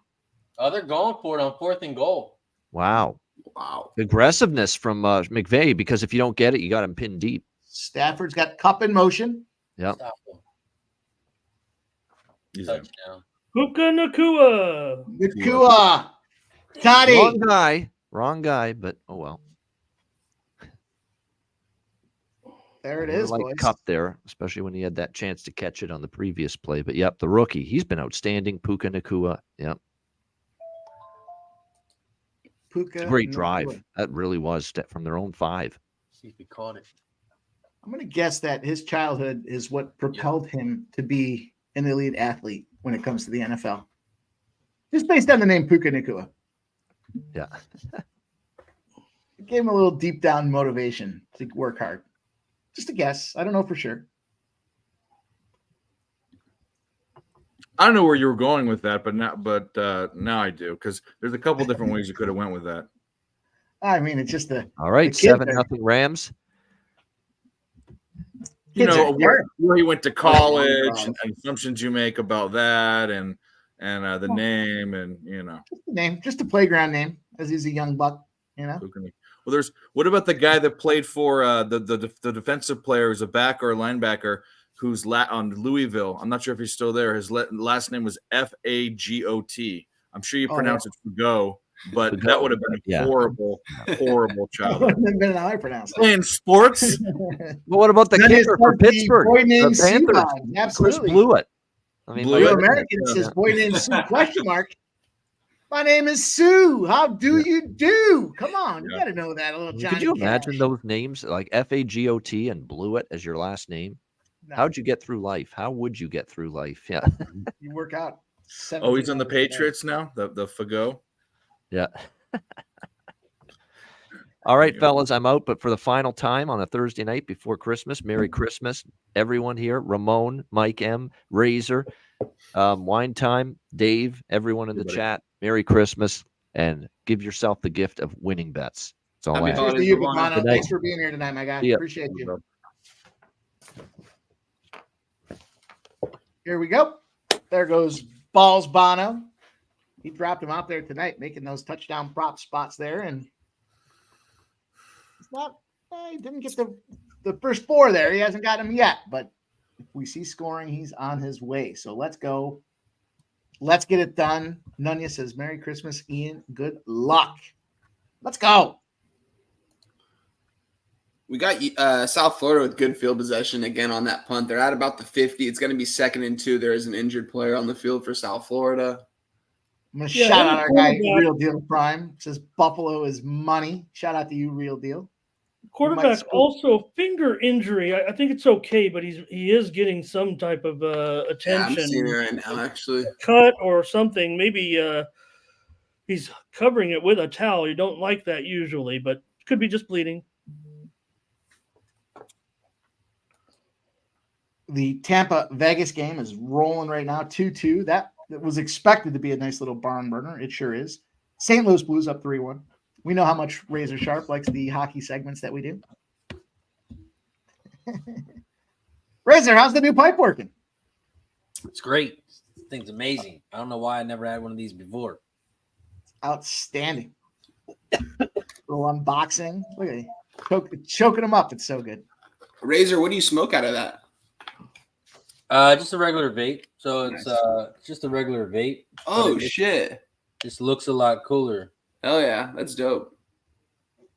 Yeah, so this way when I around people they can't. I mean, usually when you see someone smoking that, like you know what the fuck they're smoking on. Yeah, for sure. So this way, it's got a little attachment that goes over the back of it too, huh? Nice. Yeah, that's the smoke. All you need is a velour smoking jacket and a big chair and a book. I got the grandpa vibes going on over here. Well, he was smoking out of it before I knew. I think it was Sunday. He was smoking out of it. And I kept looking, and I was like, "Is he smoking out of a corncob pipe?" And then he shared with us on Medicate Mondays what he was doing with that thing, and I was like, "Oh, that's pretty fucking dope." Yeah. It's a lot clearer too because you don't have to hit it from the actual vape. I feel like when you do that, sometimes my shit be getting clogged. Well, this way it doesn't get clogged because you don't hit it straight from the pen. Nice. And it's only $35. You get it for $40. You use promo code Fallish from Fallish Hound, and you get $5 off. Hell yeah. Nice. Got to order me another one.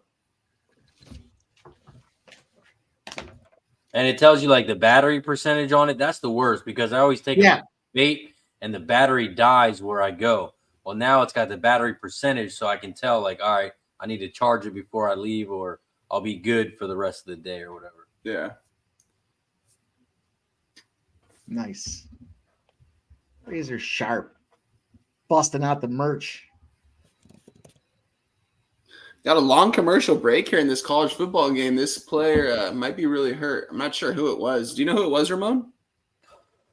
No, but we are back underway now. Oh, is it? I'm behind you. Rob W says, "What's Razor on this game? Did I miss it? I think I missed it too. I think I stepped away when it was happening here. I think I heard him say. I don't want to say what I heard him say. Yeah, I'm on Saints in the under. Gambler's first glance is Saints +4, and I got a $200 play on the under 45. It's gonna be for me. It's gonna be a playoff game atmosphere. Both these teams fighting for the playoffs. Oh, absolutely. They're both in the wild card hunt, right? I think right now the LA Rams have it, but Seattle Saints, the Saints are right behind them. So the thing about the Saints is they have two ways of getting in. They still got a chance at winning the division and the wild card. The Rams don't have a chance at winning the division, so their only shot is the wild card. Oh man, hockey is so crazy. That's all I gotta say. You know, hot take for hockey, but these Stay boys like away. the cocktail. These boys like the cocktail. They got the Christmas break coming up.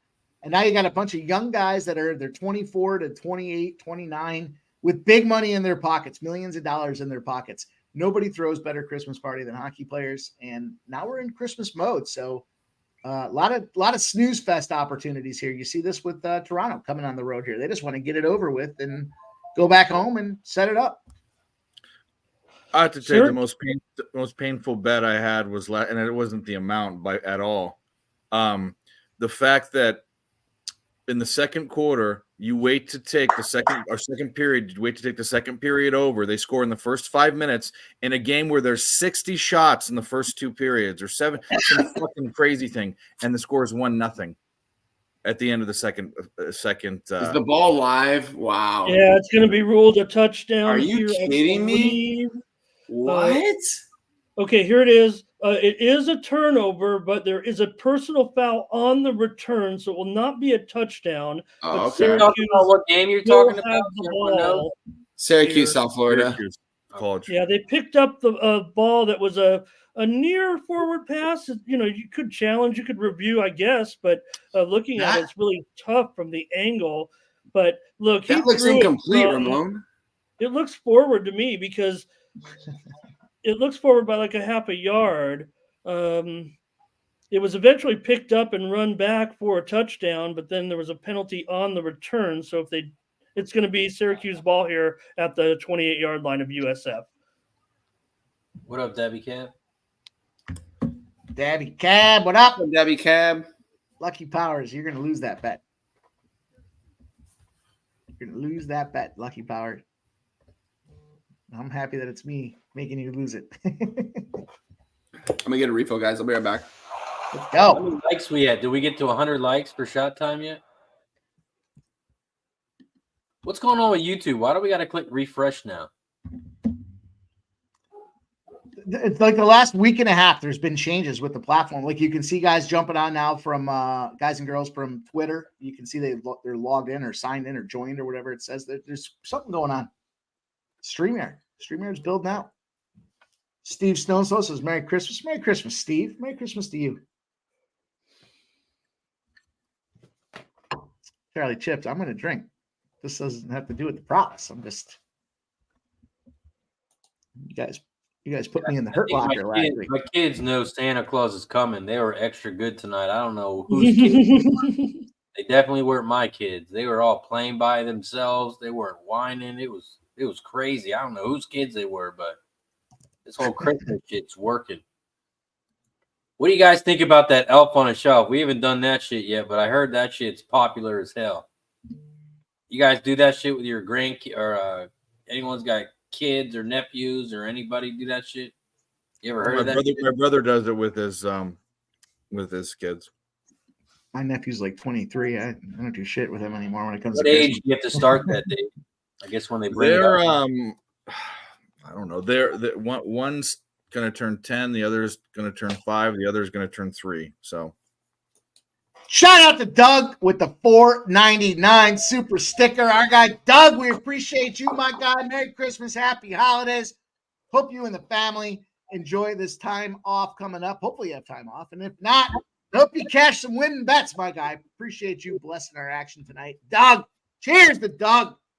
Oh, the guy coming out here rocking with us.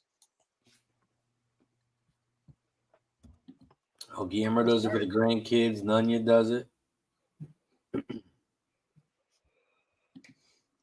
That's just hard. You got to think of different things to do with it every night.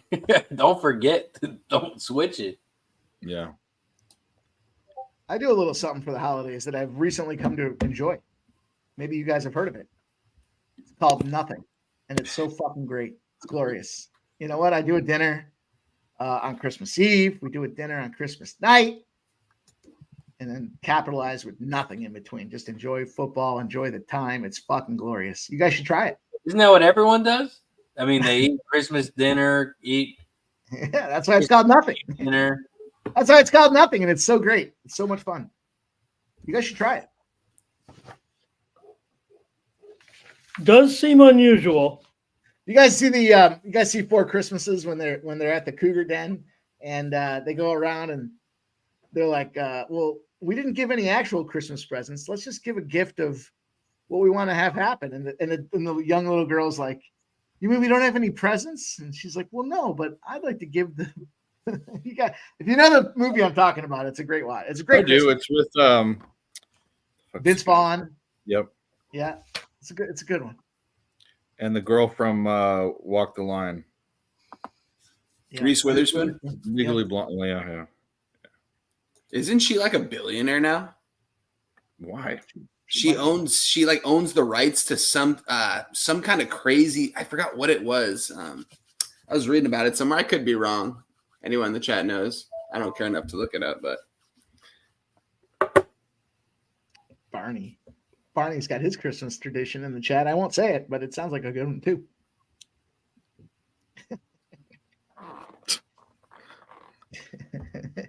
Barnold. Good old I like what Barnold. Dave calls him, Barnold. Yeah. Let's go. Do we have another turnover here in this Rams game? Did we get one? There's a turnover? I'm not sure what happened. It looked like they were pulling the ball away. Oh, God. Oh God. I don't want to be premature turnover guy here, but looks like it might stay with him. Nope, that's a negative. I think they went for it. He was sacked. Okay. Turnover on downs. We're at midfield. You know what? Good spot to go for it, though. What the hell? You're at midfield. It's the difference. There we go. Mel giving us the Colorado action, reporting from Denver, where warm-ups have begun and Cole McCarr is taking part. You know, our Mel shared with us earlier. Cole McCarr was wearing the power play jersey here to start the game or in the warm-ups today. So great opportunity for a Cole McCarr point, Cole McCarr power play point. Let's see what happens. And there's smoke and mirrors. Mirrors. Mr. D confirming. Once we have two confirmations, we can go live. 15 practices wasn't enough for the special teams of Syracuse. Scoop and score, touchdown USF. A snap right into the hands of the USF defender who took it back all the way. I'm sorry. He bobbled the snap on the field goal, and as he tried to pick it up, he accidentally floated it up in the air right into the arms of the bull who ran all the way. Let's go, fellas. We're all on that. Let's go. Let's go. Let's go. Huge. I think you're supposed to sing the song here. First quarter. Is this where you sing the song, Ramon? Turnover chain. turnover chain, turnover chain, turnover chain. We got a fumble. We got a pick. We got a fumble. We got a pick. Turnover chain, turnover chain. Let's go, Ramon. Let's go.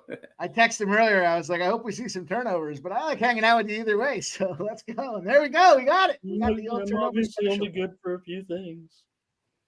Oh, Steve Snow South Florida, though, they're winning the end zone dance competition this year for the whole college football, I think. None of you likes it. None of you likes it. I'm gonna turnover chain, baby. Let's go. That's a Ramon Scott special. It's a real treat for you guys to be able to hear the turnover song tonight with our guy here a couple of days before Christmas. He's giving you the gift of the turnover song.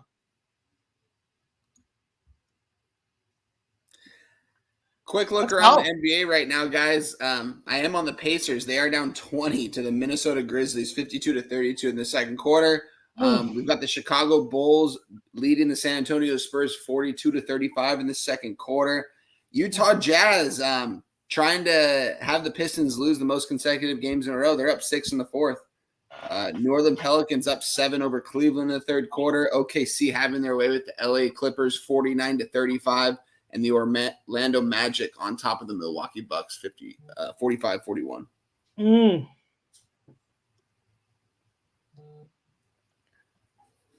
Rams is driving down the field like it's nothing.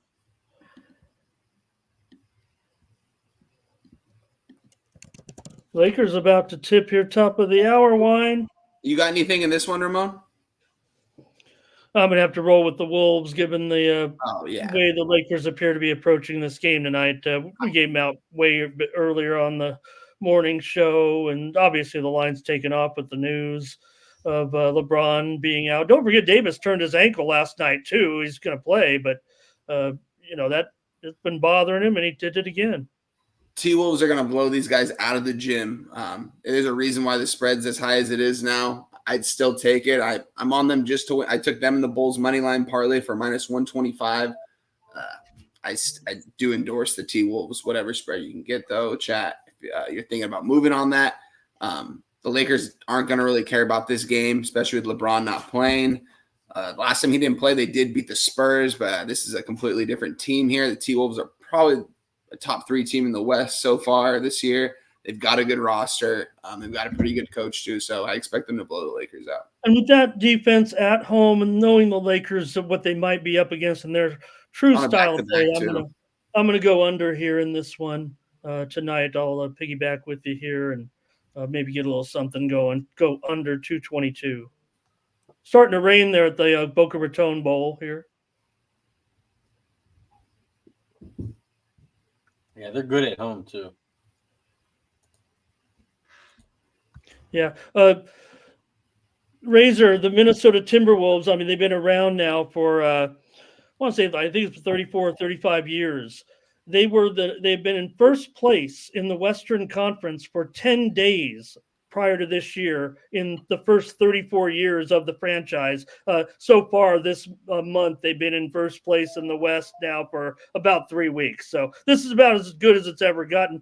God rest Marv Wolfenson, the original owner of the Timberwolves. He would have loved this. Kyrie Williams. Good old Marv. Good old Marv. I mean, his name was Wolfenson. I mean, do you think it was a mistake? No, of course not. That's intentional. It's the only cool name. Think about the sports names: the Wild, the Twins, the Golden Gophers. I mean, Timberwolves is a real mascot. Let's see if they go for it again. I think all teams should be. I am on the cusp here, boys. I am at 130 on this Oregon State game. I need 130 and a half. 54 seconds to go. Dave, when you have like an adjective, you're the Astro Turtles or the Trash Pandas, or what when you get some a field goal, bizarre word and you add it to a nickname. Yeah, I don't know. Is there a word for that? We're gonna. I know I think a malindrome is 2 words put together, like. Is that a palindrome? Palindrome. That's what I meant. Palindrome. Palindrome. We might have to make up our own term for sports teams that make ridiculous team names out of 2 words. Yeah. Come on, you fucking scumbags! Get one more Field point. Goal Rams. 36 seconds to go. Oregon State over 130.5. We're sitting here at 130 on the nuts with 35 seconds to go. Second half. They got to get one more. Come on. No, don't say final. That was Richmond 72, Buffalo 66. Yeah, I watched that game. That game was going so great until Richmond decided to score 6 points in the last 5 minutes and turn the ball over about 10 times. They were up by 19. They were actually at that point, they were up by 14. 12. Anyway, it doesn't matter. Fuck them. That's why. Fuck them. They deserve to lose that game. Oh, we got it. We got it. Big garbage extra. Yeah, let's go. Big garbage. Big garbage. Love it. That trend went 3-0 today. Little 3-0 spot with this Oregon State over tonight now. Let's go. Let's go. Woo! Final seconds. Sloppy score. I'll be back. Sloppy score. We'll take it.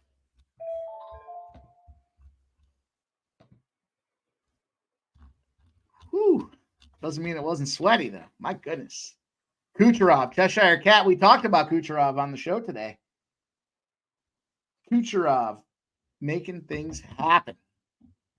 Let's go, JW. We got that. We got Washington coming up here. Washington, tough spot for Eastern Washington right now after Washington played that sloppy 199 game against Seattle. Let's go.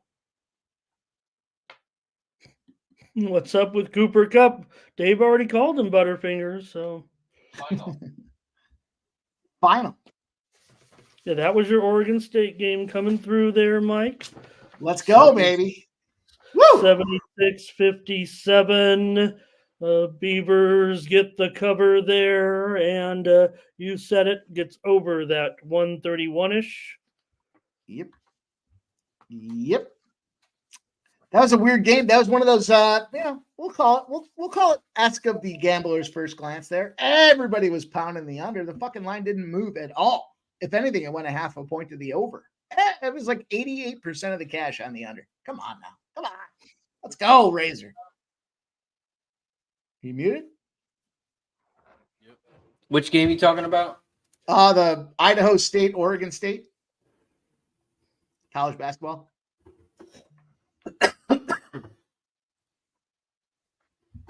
You got almost 90% of the cash on an under, and it's moving, if anything, a half a point to the over, full point to the over. Come on. And that was a big trend in their favor. We'll take it. We'll run with it. Which game are you looking at, Mike? You said Idaho State?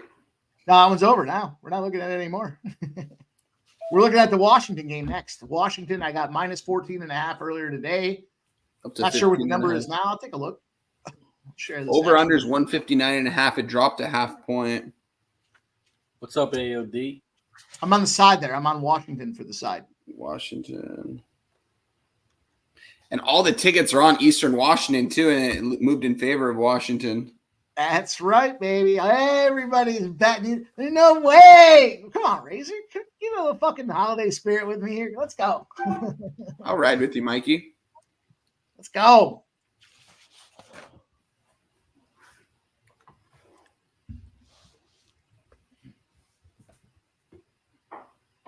There's no way. Damn, 99%. Yeah, I get minus 15, minus 110. And it's not moving. It's not moving. You know what, though? I just went with the side on that one, just simply because of the spot. You know, Washington, power team, 7-3. They struggled to win that last game against Seattle. They were getting blown out in that first half, and then they came back and they barely won the game. They were laying 4.5 points. But, you know, you look at Eastern Washington, yeah, they haven't really played anybody. So, you know, when Eastern Washington is laying more than 12 points, they lose on those spreads here. So just a spot, I think it's going to be an opportunity to smack them. Literally just turned 6 o'clock, and right when I didn't let me put it in. Mel's asking for the money splits on the Colorado game. I'll pull it up, Mel. Hang on, Mel. Stay tuned. Right now, we've got, well, this is interesting, Mel. 90% of the bets, 80% of the cash on the Colorado Avalanche. We have seen it drop 5 cents in favor of the Senators here. And then as far as the total, 54% of the bets and 95% of the cash on the over in that game. So interesting, though, because Ottawa just coming off of the coaching change. I played that thing heavy there the other night. Ottawa went up 3-0. Then they ended up losing the game 4-3 to the Arizona Coyotes. Final. Who's final now? Akron, 94. Gardner-Webb, 90. Final in overtime. That's going to be a cover for Gardner-Webb and an easy over here, obviously. It was like 9 points or something like that. Correct? I'll give you guys my last 2 hockey spots. They're starting here shortly, so I'll give you my last 2 hockey spots for anybody that wants to jump on the winning side with me here. I double dipped here. I've got a plus money spot with the San Jose Sharks. I got them at plus 132 earlier today. Spot where I faded a team that's played an aggressive, specifically the Arizona Coyotes, when they played an aggressive game the previous game, defined by getting more than 20 hits against them. They are in a losing spot. I think they've lost 6 games out of 7 this season. And then the other team I took was I went with Calgary and the under as a parlay, a plus 185 parlay for Calgary and the under. Supporting reasons for it behind it, but that's the next spot I have as well for hockey. So those don't start till 10:30. We got plenty of time to get there. Just spots that I wanted to take advantage of. Saints suck. The Saints do suck. I'm going to move on that Shark side with you here, I think, shortly, Mike. I'm going to look a little more into it, but now that I'm looking at it, I kind of like that look. Only 17% of the tickets are on it, too. You got a 16-13 team on the road against a 9-20 team. 9-20 team's barely a dog right here. I definitely like the Sharks looking that. So here's the deal, right? You got Arizona on the road. When they're a road team after they've taken more than 20 hits the previous game, defined by a physical game, they're 4-32. Now that's over the course of the last 3 seasons. But if you break it down this season, they're 1-6 in those spots here. They lost earlier this season to the Blues. First game off the bat, they lost to the Blues in that game. Then, since then, they lost to the Penguins. They lost to the Sabres. They lost to the Stars. They lost to the Blues again in a rematch spot. They lost to Anaheim, and they lost to the Kings. The way I looked at that thing is I said, if I look at, San Jose kind of, they're not as bad, or they're not as good as some of those teams, but they're certainly in that echelon with Buffalo, St. Louis, Anaheim, and even the Penguins when the Penguins were struggling. So just felt like it's a good team match spot there where you've got, a scrubby team that's been winning some games as of late against a couple of these teams that look like they fall in the same category there. It's just a good spot there. The physical nature of this thing says they're a little worn down. They're a little run down, and now they're going on the road, and I think they can get caught sleeping a little bit there. They, can only take so many hits before it starts to wear on you a little bit. And we've got the holidays coming up. Give me that spot. Sharp money on them. Let's go. I like it. We get 100 likes yet. Can we take a shot? And guys, the Indiana Pacers are within 2 points of the Memphis Grizzlies. I said it was 52-32 about 5 minutes ago. It's a 58-56 game. They went on a 24-4 run. Let's go, Pacers. Let's fucking go. Let's keep this going. We got the Chicago Bulls up 4 right now against San Antonio. Yeah, man, I'm stoked now. That gave me some energy. I was a little bummed. I saw them down 20 in the second quarter, but just like that, them Pacers, man, they run up and down the court when they want to, man. When they do, no one can stop them. So this is a low-scoring game for the pace. Oh yeah, I'm surprised. Well, I think it was like I said, it was a 24-4 run in the last 4.5 minutes. So Memphis didn't score at all in that second quarter. They really had a good opening quarter. They were up 20. Damn, South Florida quarterback gets hit right there. That's going to be a sack. You probably saw it a minute ago, Ramon. You're ahead of me, but I did take the under in that Bucks game. I gave that out today as well. Bucks under spot. Intersecting zeros, boys. Intersecting zeros. I think the number was 230. 239 is the number that was out there. So shout out to Mel in the chat. Said one time I'm worried that Logan Cooley will torment the Sharks tonight. I don't even know who that guy is. I'm just trusting my guy Mikey M. It seems like whenever I get on stream with this guy cashes tickets for me. Shit, his brother cashes tickets for me too. If you didn't catch it on Saturday, man, he kept telling me, take this fighter in UFC. Just kept cashing, man. I think we cashed, like 4 out of 5 bets. A couple of them being plus money. And, I didn't – those were like half unit to full unit bets for me. So, shout out to you guys. Shout out to Mike M and Jeff M, man. They're cash for me whenever I go live with these guys. Yeah. And one time mentioned that the sports world captivated tonight. Can the Detroit Pistons do it? They're down 5 here with 4:30 to go. We got to keep our eye on these Pistons. Kale McCarr will play. Will this be in a row, Ramon? Come on, big third down here. 25. All right, 24, 25. What is it, Mike? 24, 25. I'm losing track. Imagine being like that coach. How frustrating it must be for that coaching staff. That's rough, man. That's rough. You got a lot of young talent over there too, but I don't know. One time. Touchdown, South Florida. Let's go, Ramon. Route is on here. And your man Brown, a little bit of play action again, and Syracuse gets burned on the play action deep. I'm about to watch it right now. Touchdown for Brown. Touchdown, Brown. Damn, nice catch. First down. And he gets a very poor score, though, on the celebration. He has ruined the night. Let's go. Heck yeah. Love to hear that. What do we got going on in this NFL game right now, guys? Final. Big first down by the Rams. Nice play by Stafford. Oh my gosh. Yeah, that was beautiful, Ramon. God damn. Man, nice catch. Little sidearm action. He got that one from Kershaw. Pepperdine over Bill and Mary, 71-59. That'll get the money. Goes way under the 149.5. Cup might be hurt. Looks like the left could be a shoulder. I mean, that's well, we also look at checking out his arm though. Staying in the game here, Razor, but he's definitely feeling something there. Maybe we can see it here on the replay. What happened? Yeah. We're about to tip off here in Minnesota. That might be a stinger. That might be he got hit with a helmet in the left arm. So.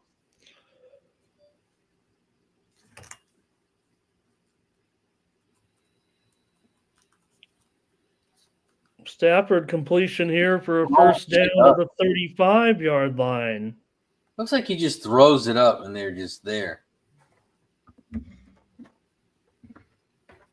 Definitely, Razor. I mean, that's one of the things, right, is having that trust sometimes, too, even if it is a little careless in some fashion. Stafford's almost made a living of anticipation with his wideouts. We got 100 likes in the chat, guys. Let's see where we're at right now.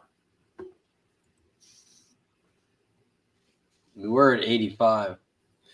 Hey, we got 126 watching, guys. We've got 85 likes, 15 more likes, and it's shot time. If you leave a donation from here on out, I'll take a fucking shot with you guys. So keep them donos going. I know my guy Razor will probably join me too on those. So let's go. You're mute, Mike. We're way too sober at this point here. That's what I'm saying, man. We keep catching it. We're catching all over the place here.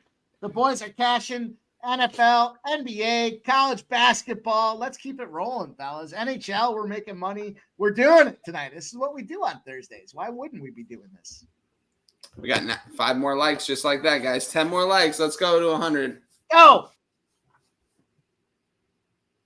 Stafford's got time to throw. He's going to give it to the big third down. It's going to be 3rd and 2. Puka.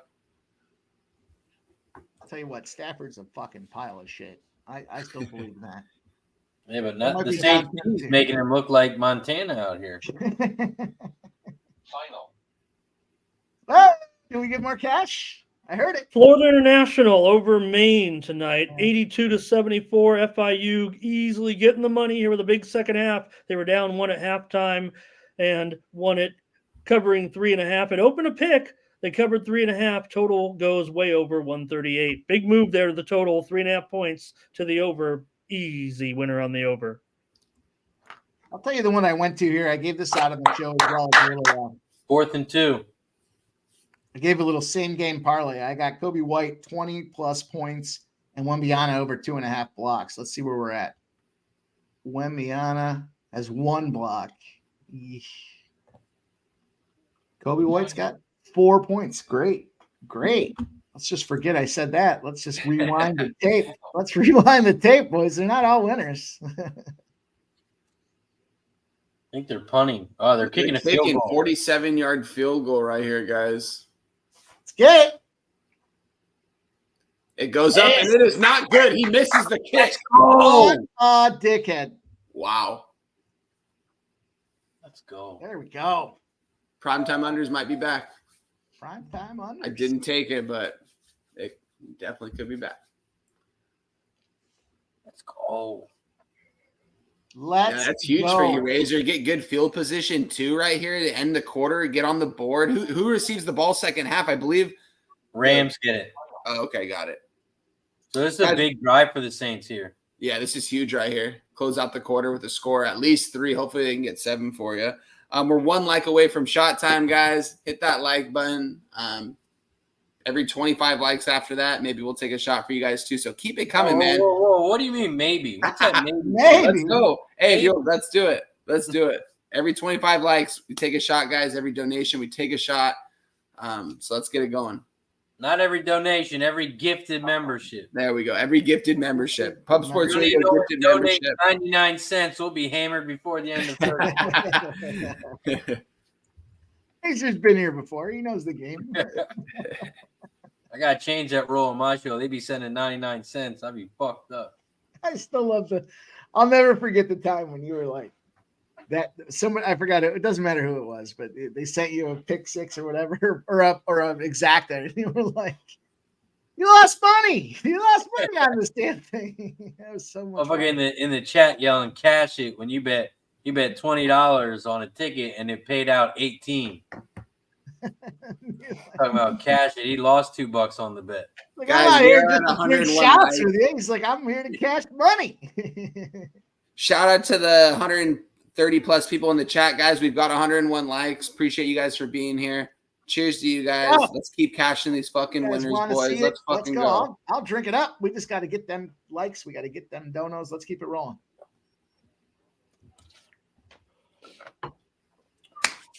Well, we're cashing tickets, and that's the most important thing here is let's cash these tickets. We're having fun, but let's cash tickets as well. Let's get that money. Go.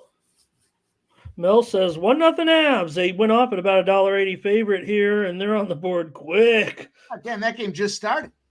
How about South Florida? South Florida up 21-0, boys. Let's go. Let's go, Mikey. We all on that, man. When we all on that shit's going to cash every time. Let's fucking go. This ain't no ESPN panel. Welcome to the show, Mike. You jump on Syracuse live, though? No. They're making a nice little drive here, Razor. Syracuse hasn't showed us much. No, because they're on their third, 4th and 4 here right now. So they got a nice little drive, moved it into South Florida territory, and now they're in a situation where they have to decide. What was that game you were on the show the other day, and they were plus money? I know you split because you had the under, but you had the team that was a dog. They were down big to start. That was Western Kentucky. That was Western Kentucky. Yeah. They were down big, and they came all the way back and won. Yeah, that was too bad, Razor, because, had to break the news to some young relatives that, the presents aren't going to be, I bet, on Old Dominion. So,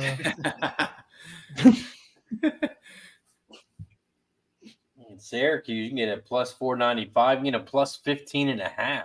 They just converted a 4th down and 4 to keep the ball here on their best drive of the game. I mean, look, still 9.5 to go in the first. Drew Brees on the sideline.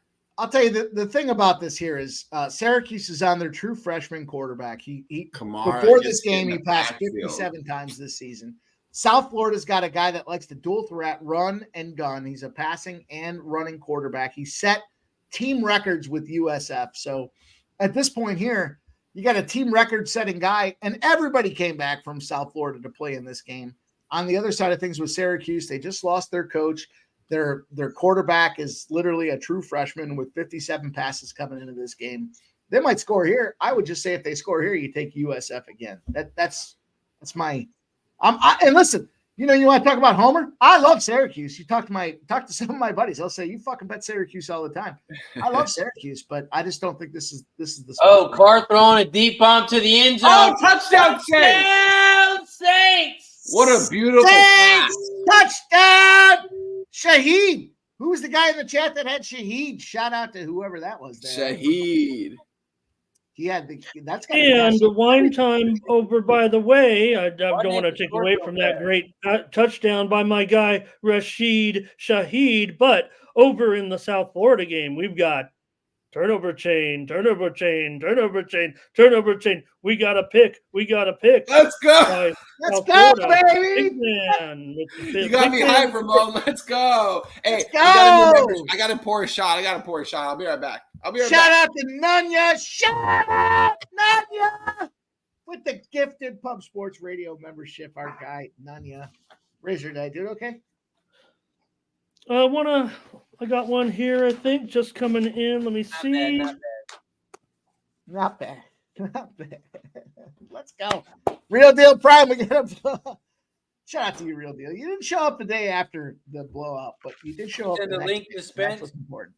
So I want to shout out. I didn't catch it in the chat, Mike. Maybe you did. One of our great cappers, Troy, gets a cover tonight with that big first half against EKU. I know they were talking about Troy earlier. Might have been on your show or in the chat here tonight. Troy, I guess probably in your show because game just ended 88-81 Troy. So sorry I missed your name in there, but I know it was talked about. I wish I saw it too. My producer fucked off tonight, so I was doing everything tonight on my own. You did a great job. You did a great job.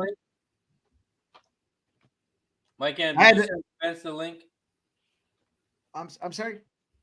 Did you send Spence the link? I thought I did. Let me double check. No, I'm just saying he was in the chat. He's talking about being in later. He'll be in around. Yeah. I thought I sent it to him. You might have. He didn't ask for it. I was just checking. Yeah, I sent it to him.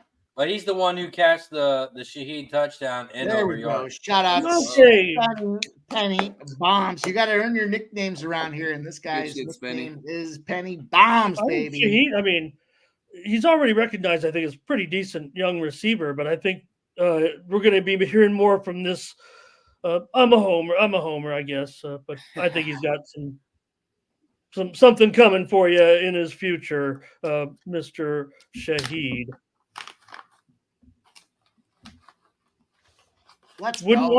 Hey, if Derek Carr doesn't work out for you, you wouldn't mind being a quarterback going down to be in New Orleans if you were looking for a job. I guess Carr's your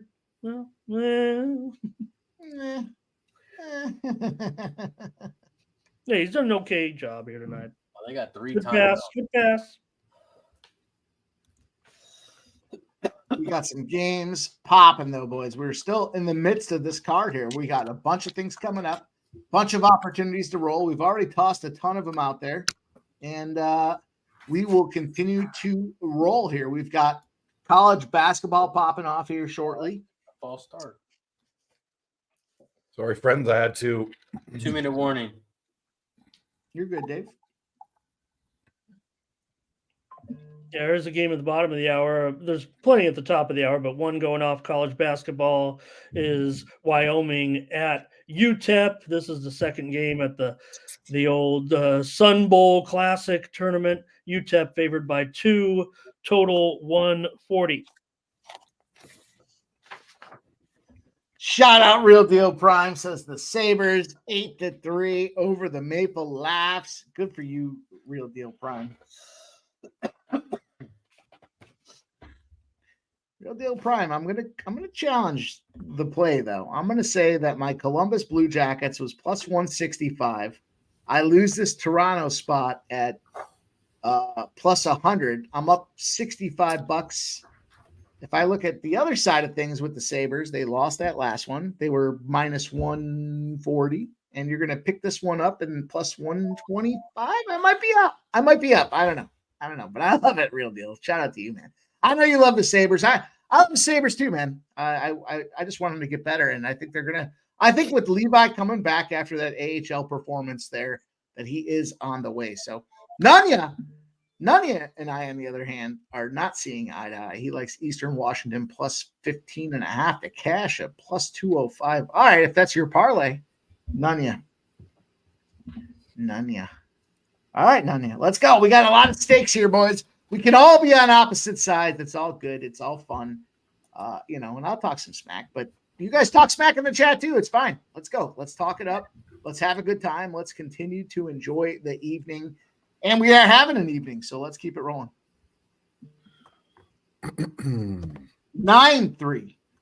Real deal, Brian. 9-3. Well, screw hockey. That's all I got to say. Shout out to Real Deal Prime, our guy, the grinder, coming out there and giving us that Sabres look today. I faded him, but I lost. Yeah, I was on VJK. They scored 2 goals and then went down and then rolled over. Where the fuck did they go? Yeah. They scored 3, the fuckheads in the second period. But I did also take the Devils, and they are up. So it might be a push kind of day for me. I'll take it. Breaking news. The Detroit Pistons have lost their 25th consecutive game with the defeat tonight to the Jazz here. It's very sad. 119-111. Not sad for Jazz backers. Easily getting that money is a 2-point dog, and it goes under. Just barely under. The move was under. It went under. Good D. 3rd and 5 here for the Rams. Always a wonky time with these holidays coming up, but the Jazz +2. What's crazy is everybody was betting on the Detroit. Everybody kept saying Detroit. It just Josh Giddey ankle won't return today. Well, one time, Razor, I injured my ankle. Girl, I injured my ankle in a pickup game, and I wasn't feeling too good. I know I was going to be laid up. I just made a call, invited someone over. Then Giddey what happened? Giddey knows what to do. Did you end up after Stafford? That's going to be a big sack for about minus 4 yards. Yeah, don't keep it safe. What happened after that? Yeah, got to see her ID before she comes in the house. Well, she looked 18. Oh yeah, I saw pictures. 4-4 Vegas and Tampa Bay. 4-4 fucking battle royale out there in Vegas, boys. Get yourselves ready. Get your popcorn on that game. 4-4. What's the rule, Mike? There are 2 rules. It's in Tampa, but if you can't tell if it's a man or a woman, what is it? It's a man. The man. You can't tell if she's underage or of age. What is it? Underage. Underage. That's no questions. Dave, you simplify it and you make so much sense. You ought to be putting prolific statements out there for these major league players. It is crazy though, because I do live in this area where it happened and stuff, and a lot of the girls out here do look older than what they actually are. Sure, it doesn't make it right, but it's called. You want to know why? It's because they put steroids in chickens, so now chicks that are like 10 years old look like they're 18, and they're unreal. I wonder what thing when they're like 7 years old now. Is that what happened, Dave? Is that what happened? No, actually, it's the truth. The reason why girls are starting to become women sooner than in the past generations is all the chemicals they put in meat and shit nowadays and food, processed food and stuff. We might get under our video. We might get one of those. Do they do that on YouTube? We might get one of those disclaimers. Well, I was very careful with what I said. We might. Oh, by the way, you can't have comments on your videos unless you choose the no. The no, it's not good for kids. You have to choose that to have comments. Period. Well, I didn't choose that, so it's plenty fine. And that's 100% legit because Dave said it. That's 100% legit. I heard it from some news thing on TV years ago. On the internet. No. It was on TV. It was CNN. No. Fox News told you. It was like not like a 60 Minutes, but one of those shows that has multiple stories. This was one of them. Yeah. Well, if this doesn't work out, I've already said, I've got the domain, Fake News Network. Dave's going to be Why my would I make that main up? guy. We're going to Make kill that it. We're shit going to be rich. Car in the shotgun takes the snap. He's going to get off to a receiver. He's going to get about 15, 16 yards on the catch. Olave, of all people, Olave down the middle gets a big one. Again? Olave. Fucking Olave. Fucking Olave. Sounds Hey, like a Dave, stoke. what was Avalanche yesterday? Remember that crypto I showed you? Quarterbacks are definitely. I don't know, and it was up a lot of money. No, I did 44. 44. Oh, You know what I it don't is right remember. now? 62. 48. Oh, that's 48. good. Razor, were Pretty you just good. saying something about the Yeah. quarterbacks? I was 10%. Another big day. Another big day for the Avalanche. Does he get it in there? Playing DK the ball, tied it up. take an interception, maybe. Let's go. Incomplete.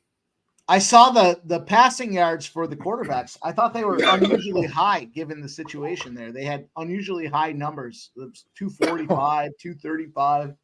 I thought, man, that's a lot of passing yards. Yeah, Six you can bet receptions for the Olave. Detroit Pistons not to win another game this season. $40 wins 40,000 Holy shit. if the Pistons don't win another game. Oh wow, I had to switch rooms and stuff. I didn't see South Florida's kicking ass. Murkin. Oh, almost. Whew. Oh yeah, it's a turnover Merkin. machine game.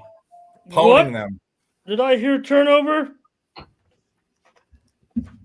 I didn't, but I could go I for don't it think again. there was one yet, but it's been a turnover game. Yeah, see, Ben, I knew it was some kind of meat that they put steroids in. They put antibiotics in chicken, which shouldn't All right, affect. I'm moving on a live bet in hockey here. I'm going to move on Washington, and I'm going to move on Vancouver Canucks. I do like the comparison on some of the. I don't know. I've looked at some dumb things. I guess you look. They have a comparison like the 1923 There's bears chicken on the compared to plate. the One, you can eat it. 2023 chicken. Okay.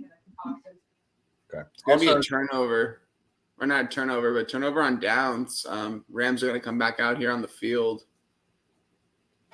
Did they go for it on fourth down? Yeah, I don't understand that move. Why? You just gave them the ball at the half field now. I know that's 56 seconds left to go. Rams don't have any timeouts. Oh, they got they don't three. look- Lovely with a drop there. Well, they though. do have three. They do have Three. three timeouts. Wow. Fully loaded. Why the fuck would you go for it? Well, thanks, dickheads. Now they have the ball on their own 45. They could have pinned them. If I don't know if you're talking about me, but you're welcome. Stoddard steps back, has time to throw. He's Get gonna him. That's start steroids? running on the run across his body to a receiver for about 25 yeah, yards you there. know. Maybe the 25. I was looking there. Wine Rams time are for driving. to throw his hat. I thought Robinson. maybe he tiptoed the sideline before the reception, but obviously not. Big completion to Robinson on the left Let's see. side. Wow. No, he was in. Clearly inbound. Yeah, Yeah, he was inbound. Oh, Yeah, nice. the question was he out of bounds or not? He was inbounds clearly Good route. with a big completion to put the Rams in scoring position right now. It was close, but he was in. I'm in He was denial clearly in. about getting glasses. I've already had them once in my life. Lost them. Figured I'll just wing it from here. All right, here we go. It's going to be 1st and 10, 45 seconds to go. We've got the Rams driving the ball in the offensive position. Right now, they are on the 25-yard line, we'll call it, the 25-yard line here. The snap is out. They got a player in motion. They move it back with a Complete Stafford out of spot. bounds. Stafford gets the About 4 yards. completion. 4 yards to Higbee, a big 4-yard Higbee spot. Higbee. Drew Teller says he needs a touchdown. Spenny Penny Bomb says he's got Robinson over 23.5. Was so easy. Should have played over at, well, all right. First let's go. down. 2nd and 6, big completion up the middle. Stafford gets the pass out to, is that Nakua? Puka. Nakua.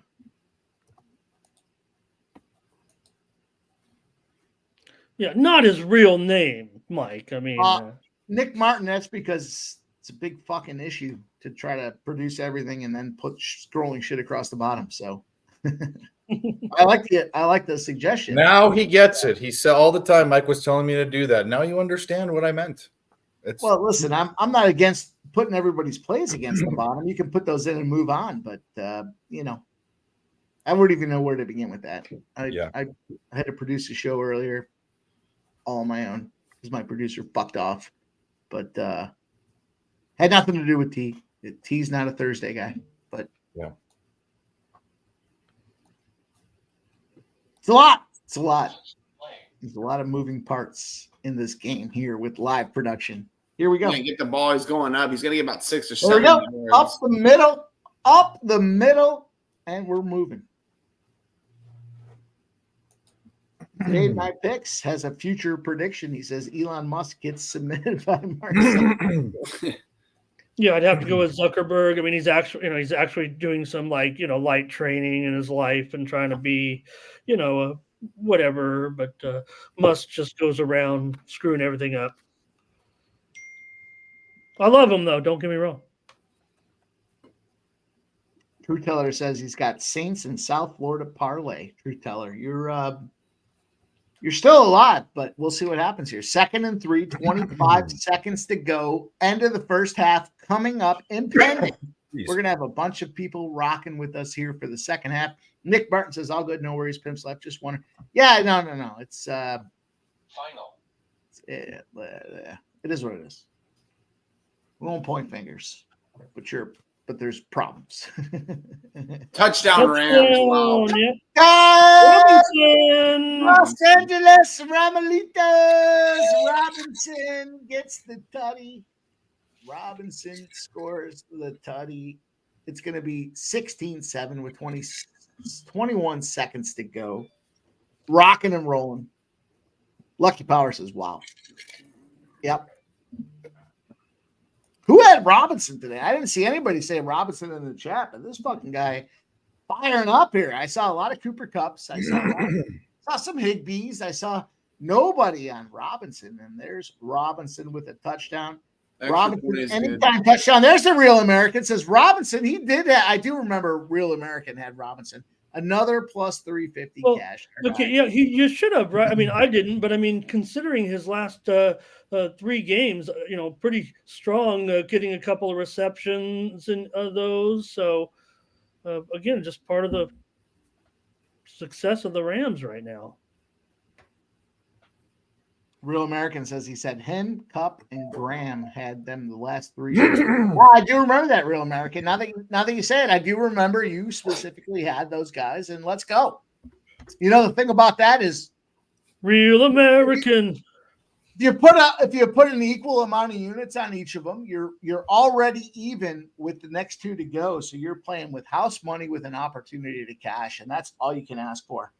We do have 3-3. This Oilers Jersey game here. What?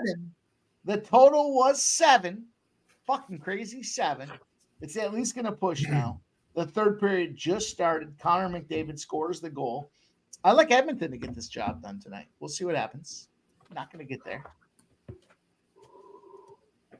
True Teller says his bets are 4-0. Shout out to you, True Teller. Nice job. Let's go. Cash in, True Teller. That's what we do on Thursdays. Come on now. God damn it. We cash on Thursdays. Everybody cashes tickets on Thursdays. Thursday's the best day of the week to get that cash. Let's go. Play the America clip. Well, unfortunately, you were on a different channel. Unfortunately. Real American. Well, I will say this: Real American, you better be a Hulk Hogan fan. If you don't know why, Google it. Or a Rick Derringer fan, if that helps you a little bit more. I do have one here that we can get that. Well, I'm gonna check it out, brother. Let's get behind this one. Can you feel the tension? I can. I can feel it down in my plums. No, we have different StreamYard accounts. I have my own, and PSR has their own. And I don't even think PSR, probably being run by a Canadian or partially run by a Canadian, probably doesn't want a bunch of American clips playing. But No, the problem is there's a lot of sub videos in here, right? So like I got to change everything to go to the next video. But what else do we have in here? What else do we have in here? I don't know, but I've got a play. I've just looked it up here. On March 8th, I'm going to be taking the Toronto Maple Leafs against the Buffalo Sabres. Fuck yeah. I like that play. Put it in the pen, pencil that thing in. It might be 3.5 months away, but I'm going to be coming with the revenge angle, the 3.5 month revenge. 9-3 final Buffalo tonight. Well, Mike, you just said that the Devils game was tied. They scored 2 It more is goals. not tied. It's 5-3 now, Dave. That's crazy. Holy fuck. How about That's them crazy. Edmonton Oilers? You say they're going to go, and then they go. That's what it's all about. The over 7 is going to cash the Oilers. Oh, my gosh. What a game.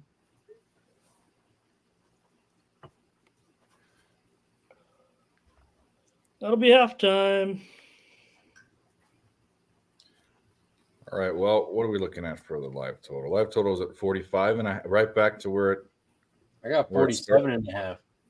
Oh, it's locked up, so it hasn't moved. That's what I thought it would be. I'm easily top 2, and I ain't number 2. Yeah. Dave, I didn't mean to cut you off. That's No. the only I was no. I was. That's the only one we got here. Oh, we got one more. Hang on, I got one more. Does anybody else have any other stupid questions for me tonight? Thank you. Have a good night. Here we go. That's how I feel when people ask Razor, what do you want for your pick 4? He already put it out there, goddammit. What else do you want to ask the guy? He already gave his pick 4. All right, boys. What do we got? 125 likes yet?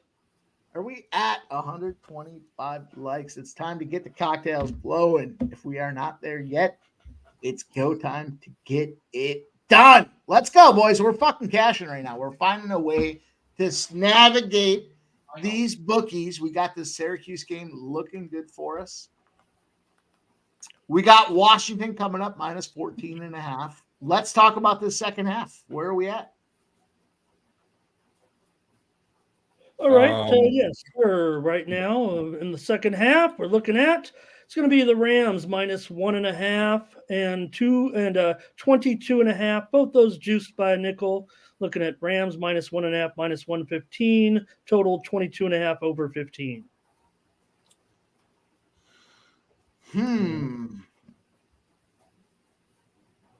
So 10-point lead and a 1.5 point favorite. You could lay a half. I'm seeing some halves at even here, and now I'm seeing the total moving up here. Circa is going to open it at 23. Bet online 23 under 15, so still looking right in there 25.5, 22.5, 23 range. Blues upset the Panthers tonight. It was a weird spot for the Blues. All right, Pelicans dumped the Cavs. They continue to look good. I'm going to use the restroom. I'll be right back, boys. Let's go. Let's keep it rolling. Beat the Cavs by 19 on the road. Of course, they took all that injury steam once Spider Mitchell was ruled out, but the Pelicans pounce on that one. It's a field goal, wine time for the Bulls. Go 24-0. Locking in on this Pacers Grizzlies game right now.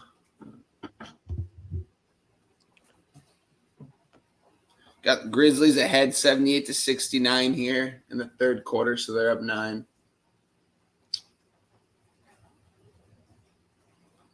Lakers down 4 early, just started the second quarter. 36-32, Timberwolves on top of the Lakers. And Rams get the ball, right? Yeah. Yes, sir.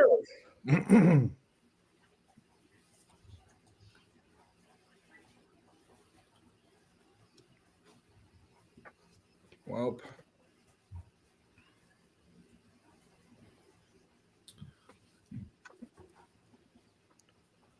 God damn it. It's second half time, boys. Let's get this fucking money rolling. What is going on here right now? We have to figure this thing out.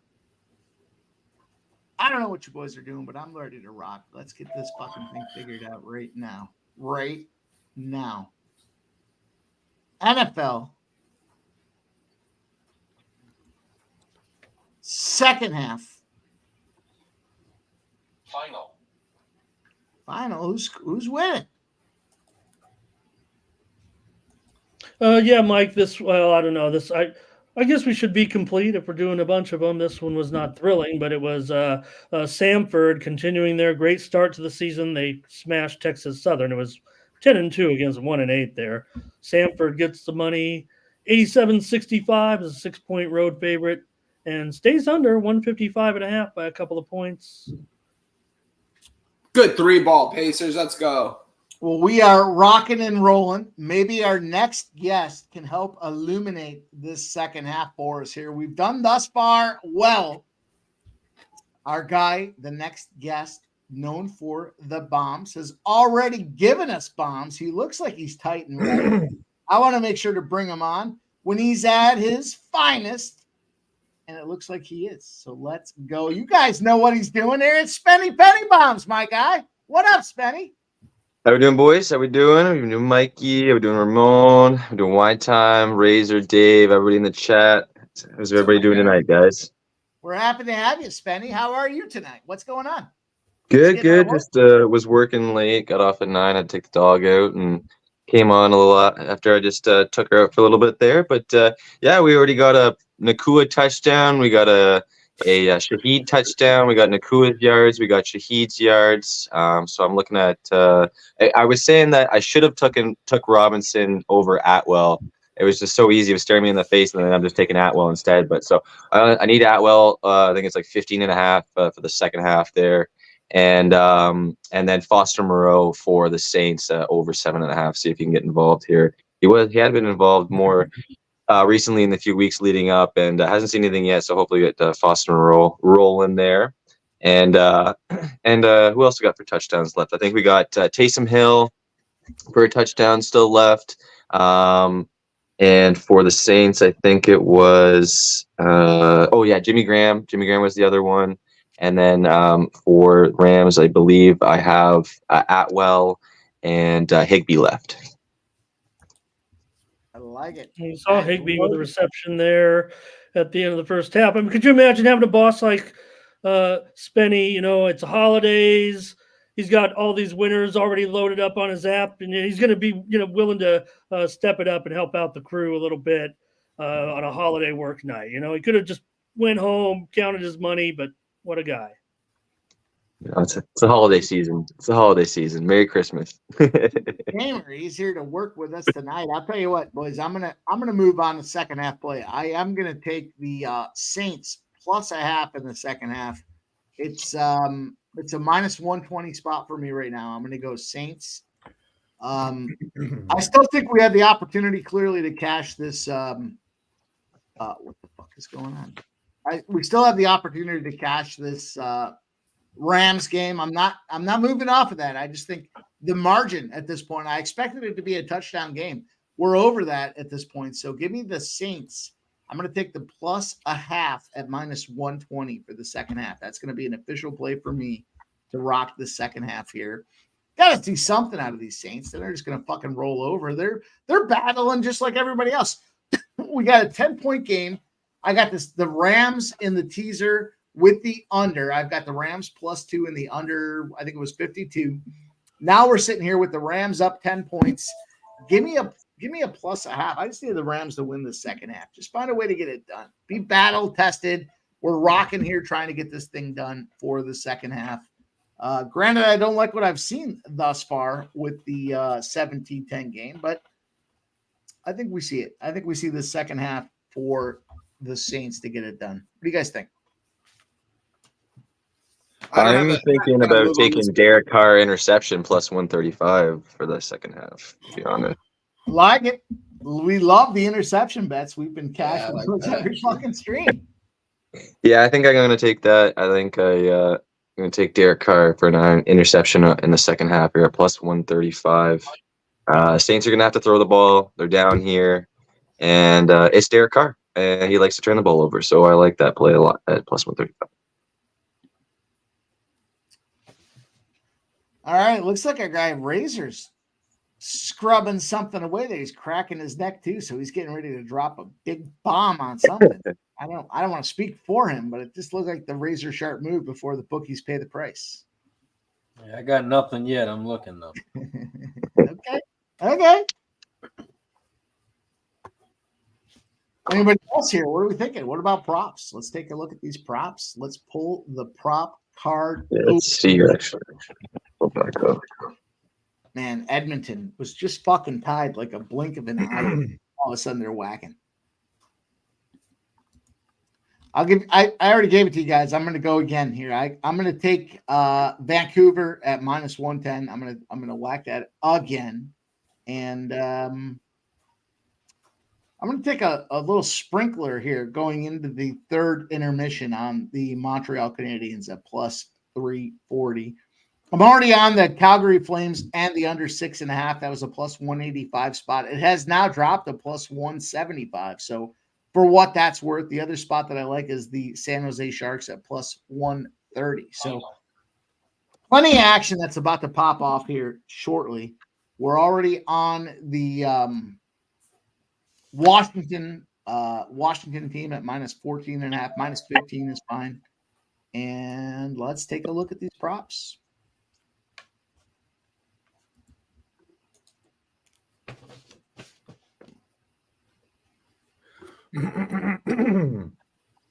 Yeah, I want to take this under third quarter. 9.5. I was thinking about that too. I got to be honest. I was looking at that long. I was too. I'm gonna stand pat. I think for right now, but that's the only bet that I like. I mean, who's going to score the third quarter points? Is it going to be? I mean, the Saints should score a touchdown. If the Saints score a touchdown, I don't know. Sorry, the second half? Second quarter or third quarter is 9.5. No, who gets the ball to start the second half? The Rams. The Rams. And with them having the lead, I don't think they're going to be in a rush. Yeah. But if they go down and score, they could just try and go down and score and try and push that lead further as much as they could right now. Also, what they would want to do, because they scored at the end of the half, and you get the ball back and score again. It's a go-to move. I'd like to know a little bit more about the health of Cooper Kupp's shoulder there, because did he get injured again? Well, he took a helmet shot. He stayed in the game, but he was favoring it then again later. But to me, Stafford is a guy that looks to try to rebuild and regain his confidence with a guy like Cooper Kupp that had a couple of, well, I'll call them big drops in the first half. I mean, they are winning the game, but they were notable drops. And I think that he's the type of quarterback that maybe comes back to his guy rather than shying away from him. Well, boys, listen, here's the deal. Yeah. We know we're already cashing. We're already kicking ass. Let's take a look here. We've got a lot of things coming up here. We've got plenty of time to get into it. Let's go to our next guest here. He's getting himself ready. He's camera ready. He's super pretty. You guys know what he does here. All over MMA, all over live betting. Last call extraordinaire. Let's bring our guy on here, Billy Briz, to talk about what's coming up here for the second half. There he is. You said pretty, though. What up? What up? What up, Fresh Billy B? haircut. Well, he was. I mean, backstage. it wasn't a haircut. It was a little shape up. He was backstage prettying himself up. So I just wanted to comment that out there. But Billy, how are you? What's going on, Billy? How are you? We're doing good. A little bit of a degenerate type of day. Unfortunately, no play here on the NFL game pre-flop, but we do got some action that's about to come up here about an hour away. We're rocking with a little neutral site classic here. We're taking Boise State on the money line here. Whatever money line, I don't give a fuck what the spread is. Take the money line. Boise State's going to win this outright.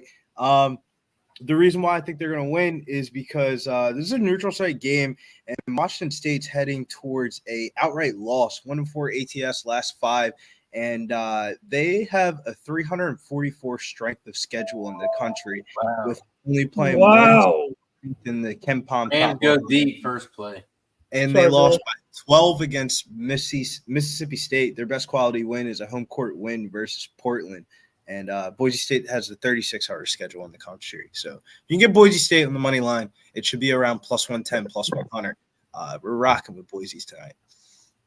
I like it. Man, could you believe that play? No. They didn't even get a chance to finish the replay. The ball was kind of ripped from his possession, but I'm sure it is a catch. Because he's sliding as he secures the ball. So I think he's actually probably immediately down as soon as he pins it there. Yeah, and he's got control against the other guy's arm, so that's and he hung on to it too, right? So no problem. Yeah. Great play Even by if this it's- guy. God damn, Wow. Billy, I see Boise State at a +3, -112. I'm going to take a whack at that. Let's go.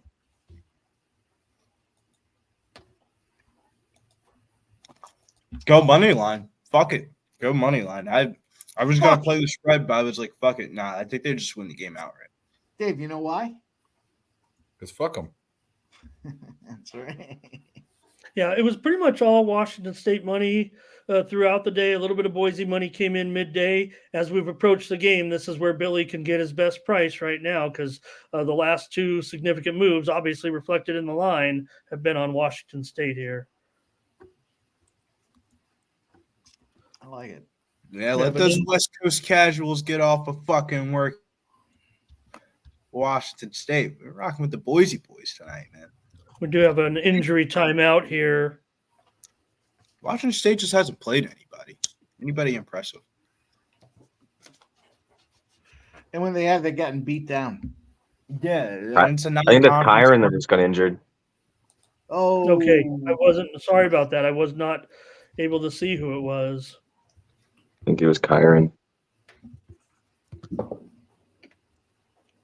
Nakua, though, Nakua's got 100 yards already. Jeez, guy's eating. I needed this last week, though. I needed Nakua for 60 or for 100 yards last week in a parlay, and of course it was cut last week. Look, and here's Washington once again struggling in the first half. 6 seconds left in the first half, down 40-37 to Eastern Washington. What a bunch of fucking scrubs. Only Vegas can convince people that a team that lost 26 games straight in a row should be favored. Like, what the fuck are we doing here? We're just responding to the market, Billy. I mean, that's what the people were telling us. I mean, they said this was the one. This is a picked up, and he's running with it one time. He's going maybe to the house here again for South Florida. Let's go! Score. Touchdown Bulls. No flags. Everyone on the panel's on it. Let's fucking go, baby. First half. Let's go, USF. Embarrass them, boys. That's simplicity, boys. Your quarterbacks are out. Your coach is out. It's go time. And they're still laying 3 points. Unbelievable. Unreal, man. Unreal. And it's crazy, too. I believe it was like 70% of the tickets were on Syracuse. Just didn't make any sense to me, man. This everybody was betting Syracuse for no reason. Didn't make sense, man. Ramon, how do you like your Rebels tonight? What do you got in the Rebels game? Yeah, I did get a little piece of that here just in the last couple of minutes. It goes off at the top of the hour, and I went Rebels and over here for a little action. Going to lay it here with UNLV. Four now, -4 here against Hofstra, total 141, 140 and a half at Bet Online. So the move's going under, but I'm gonna go over. I gave that out this morning. I'm with Ramon. I like the over in that game. Over 141 and a half. Okay, great. I was one of my pub plays today, and I took it at 141. I liked it when it was 142. Like I liked it higher than this, and it's one of those situations that these teams, this should be 145. It shouldn't be a super slam them over, but it should go over by a possession. But the weird part is this, though. I feel like if the game goes over, I feel like that's more indicative of that UNLV started hitting jump shots. So if you're betting the over, I kind of feel like you should just take UNLV. UNLV, yeah, I like that side too. We're from my opinion, I put on my Twitter. I pretend to know who the sharps are on. just by watching the screens, but I would say they're on the under in this game. So let's go over. Screw the Sharps. Screw those guys. God damn. What are they And the Memphis Grizzlies taking over this game here in the fourth quarter. God damn. There's another interesting team that you could try to get involved with for a little leverage maybe in the futures, right? I mean, it looks like, as we might make fun of him, but what an impact he makes when he's in there. I mean, and you Comes off the bench and scores 34, 6 and 8. Jaw's a monster. He's going to make a huge difference for Memphis again. He's going to turn this team around. It's a huge difference for them. Just let him fucking tote the gun. Fuck it. If he's going to win basketball games and score 25 plus points, the team's going to be completely different. Fucking guns to take the bullets out of it. He doesn't kill anybody. Well, I heard Mikey's coming over this weekend. They're going to go out to the range, Billy. They need to do He just something. wants to feel like He just wants to feel like a gangster. That's it. He just wants to feel like one. He may not be one. He just wants to feel like it, you know?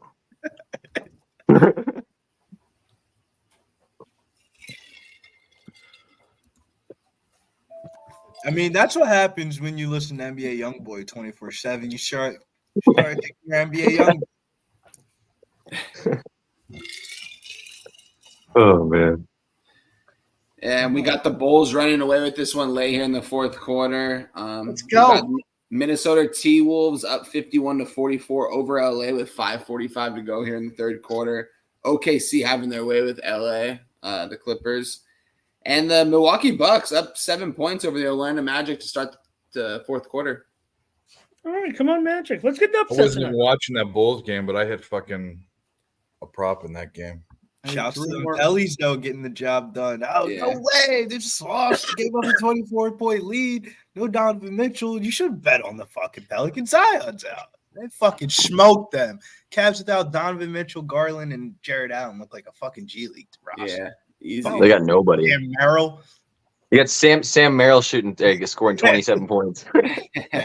Shout out to Dennis. He asked about that Eastern Washington game. I was on Washington minus 14.5. So I just live bet him. I'm gonna take a live bet for Washington. I still think, the last game against Seattle, they struggled in that first half, but they came back and got it done here. I think it's a spot. We'll see what happens.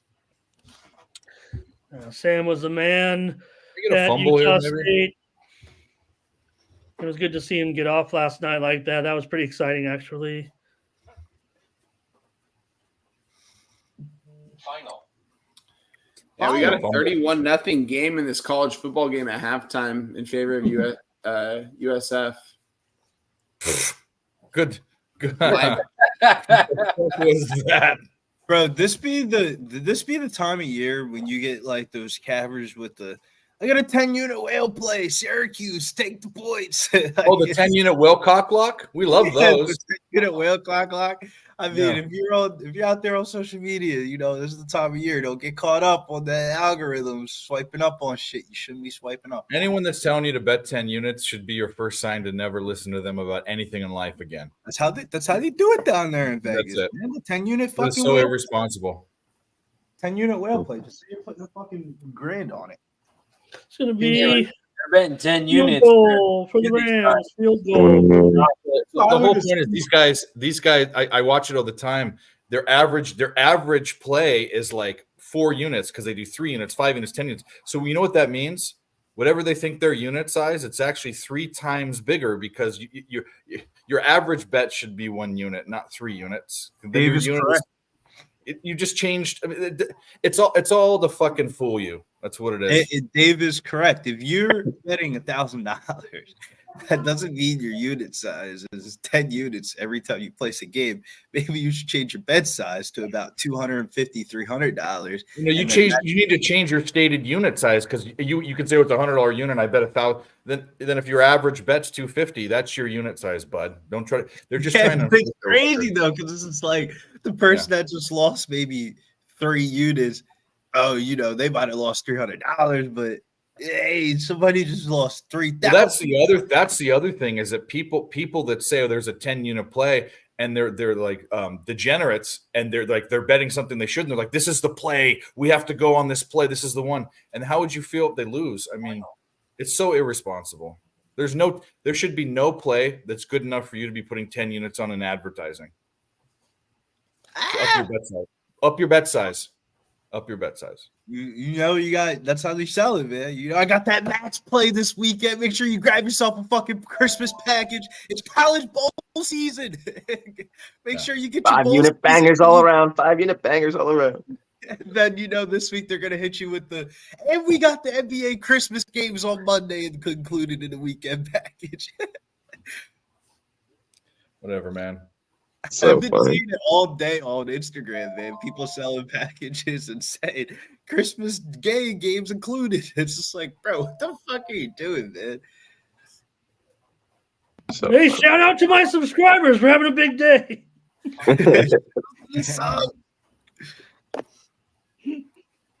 Actually, I went light. I went I'll light. tell you what, though, we just cashed it, boys. Holiday we scared. cashed Holiday, the Kobe holiday White. fears a little bit in some of the hockey and NBA tonight. Wait, for Kobe me. White cash? Fuck that guy. Fuck that guy. Pussy ass. he's been playing well. He's been playing pretty well, though. Couldn't cash for us against the fucking Lakers. I And know. then I had he his is out points here last night too. Oh, yeah. Cash against the fucking Spurs? Who are you, Kobe White? Who are you? I'll tell you He what had- I did today, He had boys. I 7 in did the first Kobe 6 White- minutes too. Kobe White, 20-plus points. Victor Wembanyama, over 2.5 blocks, plus 156. Only spots in that game for me tonight, and we cashed it. I wish If I I had ever a see fucking Kobe button. White in person, I'll call him Kobe Black and get Let me see canceled. if there's a button I can find. Well, do you remember the Whites parlay? Don't you remember that you were in the I got- chat for that? When I I, got when I something. parlayed Derek White and Kobe White together? I don't Yeah, want I'd to be cut like, anybody why off, they but call that's a you- big plus. Why White's they one. call you Kobe White? They should call you Kobe Black because you suck. Can you feel the tension? I can. I can feel it down in my plums. Look at. I don't know if it's Yeah, too late I'm gonna to watch jump your on a phone. train, but Patrick Williams over his 3 props. They're going to move it up to 2.5 probably, but he's been hitting 2 threes just about every game in the last 6 or 7 games. That's what I was on in that game. Power forward from Florida State that shoots a lot of threes. Yeah, he's not Plus bad. 156, boys. Plus 156. Let's go. Oh boy! Did you bet? You took that wasn't hit. Obviously, Kobe White's points were higher than 20, right? You bet it down for It the was parlay. 22.5. I took the Yeah. 20 plus. He's at 22 right now. Interesting. You won't get it. Watch that fucking bitch. Watch he fall. Probably. I was debating. Probably. I was between his 22.5 and Victor 2+ blocks. Or I was vice on it versa. last night. You know what happened is he got 7 right away. He didn't play in the third quarter, and then he had 2 shots that were blocked at the net. So it's like, the fuck. It was kind of stupid. It was dumb. He played decent in real life. It was just for us. And He didn't play for a quarter. In real life. Yeah. He played okay in real life. You played good in real life. They won the He's good in game. real They were life, but he's not so good online. They were like Well, plus I 6 can and a see half. some They of won the game outright. You played good in real life. If you got benched the fourth quarter, you had to be doing something right. As a team, is just for our props, it just wasn't right. I'll tell you what, boys, we are rolling here. We had a 4-1 yesterday in the NBA. We're trying to run it back here tonight. Let's see if we can do it. We picked the wrong white black guy yesterday. Derek White was out here fucking hooping, and he had like 22 points at half. Yeah. We had the Pelicanos -3, regardless of the Zion situation. We cashed Yeah, it was that. a fucking cigar. We have the Wembanyama white prop spot. We got the Clippers over 236. What's going on over there? We're right there. We're at 221. And then I feel like I had one more. Oh, yeah, it was the under 239 in the Magic Bucks game here. Let's go for a fucking NBA board sweep. Look at me. Look at me. Look at you. Fucking We're done. league pass Mikey. Yeah, look at this fucking. Look at Let this 'em gray know, hair baby. white Let guy 'em know. throwing some shit out there for you guys. Let's go. Man, I'm I looking wish at I had the full beard like Razor, but instead it would be all white like Santa Claus. So I kind of gotta like manage it. I kind of like the Wizards in that Portland game. This is the second time that Portland's been favored the whole entire year. Kind of reminds me of the Pistons line. Like, how the fuck is Portland laying points against anybody? Oh boy, the Canadians tie it up. I'll tell you what, I'm gonna go. I took the Canadians pregame. I'm gonna bet them again. Live bet Canadians, Montreal, the La Habitants. There we go. spot to get plus money. Cash Foster Moreau over 7.5 receiving yards. Let's go, baby. That was just caught one for 13. Good play. Can you feel the tension? I can. I can feel it down in my plums. Listen, I got to roll a bunch of fucking things in here because we are subpar. There's like 3 clips I can go to. So that'll be my take home. That'll be my homework assignment. I'm producing anyways. My producer. Why is this in I'll fucking go out there and do it. Let's go. Wait, why are we in the I Heard MMA podcast stuff? It's all like MMA shit. Help him out, Billy. Get him to the right. Slash, Billy. Yeah, we're Get him to the right thing. We are in. Oh, why is your last call stuff with Clint? I stuff? was disappointed to see it myself, but He needs some. It makes he no needs sense. I think it's because T probably when he produces it, it's in that He wasn't the guy tonight. He wasn't. He produce wouldn't be that stupid. No. He would not. No. He isn't stupid. T has a brain. No, well, he had his birthday. He's an awesome producer, by the way. Shout out to T. Absolutely, and it has nothing to do with him. I and got I'm it. not gonna go any further, but you're gonna fuck off on me. I'm gonna let everyone know.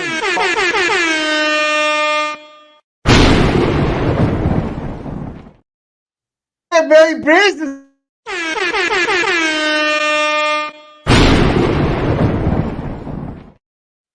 So with all those limited clips, you have 2 taint plays of the day clips. I'm going. If to be exact, I'm actually going through. There's the car pick. It's picked off. He's running with the down the city. There he goes. Tackle made by Carr. Carr makes the tackle on that. Cold open. No, we got to get out of this one. Oh shit! I didn't. That's Fucking Carr interception plus 135. Let's go, baby. Penny bombs. Look at this fucking guy. Let's get him on there. Let's see what he's got to do. There he goes. Penny fucking penny bombs. Is that called it? Derek Carr plus 135 interception at the half. It's Derek Carr. They're down. They got to throw the ball, and he does what he does. Turns it over. Let's go, baby. Let's cash it. Penny. Let's get a fumble down here. Let's get a drive and a fumble. There he Spenny, I'm not as good at the toggles as you are. So what's up?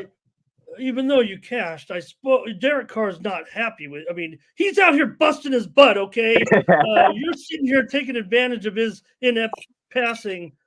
He doesn't like it. Well, he can kiss my ass. Play better, Derek. Play better. Play better.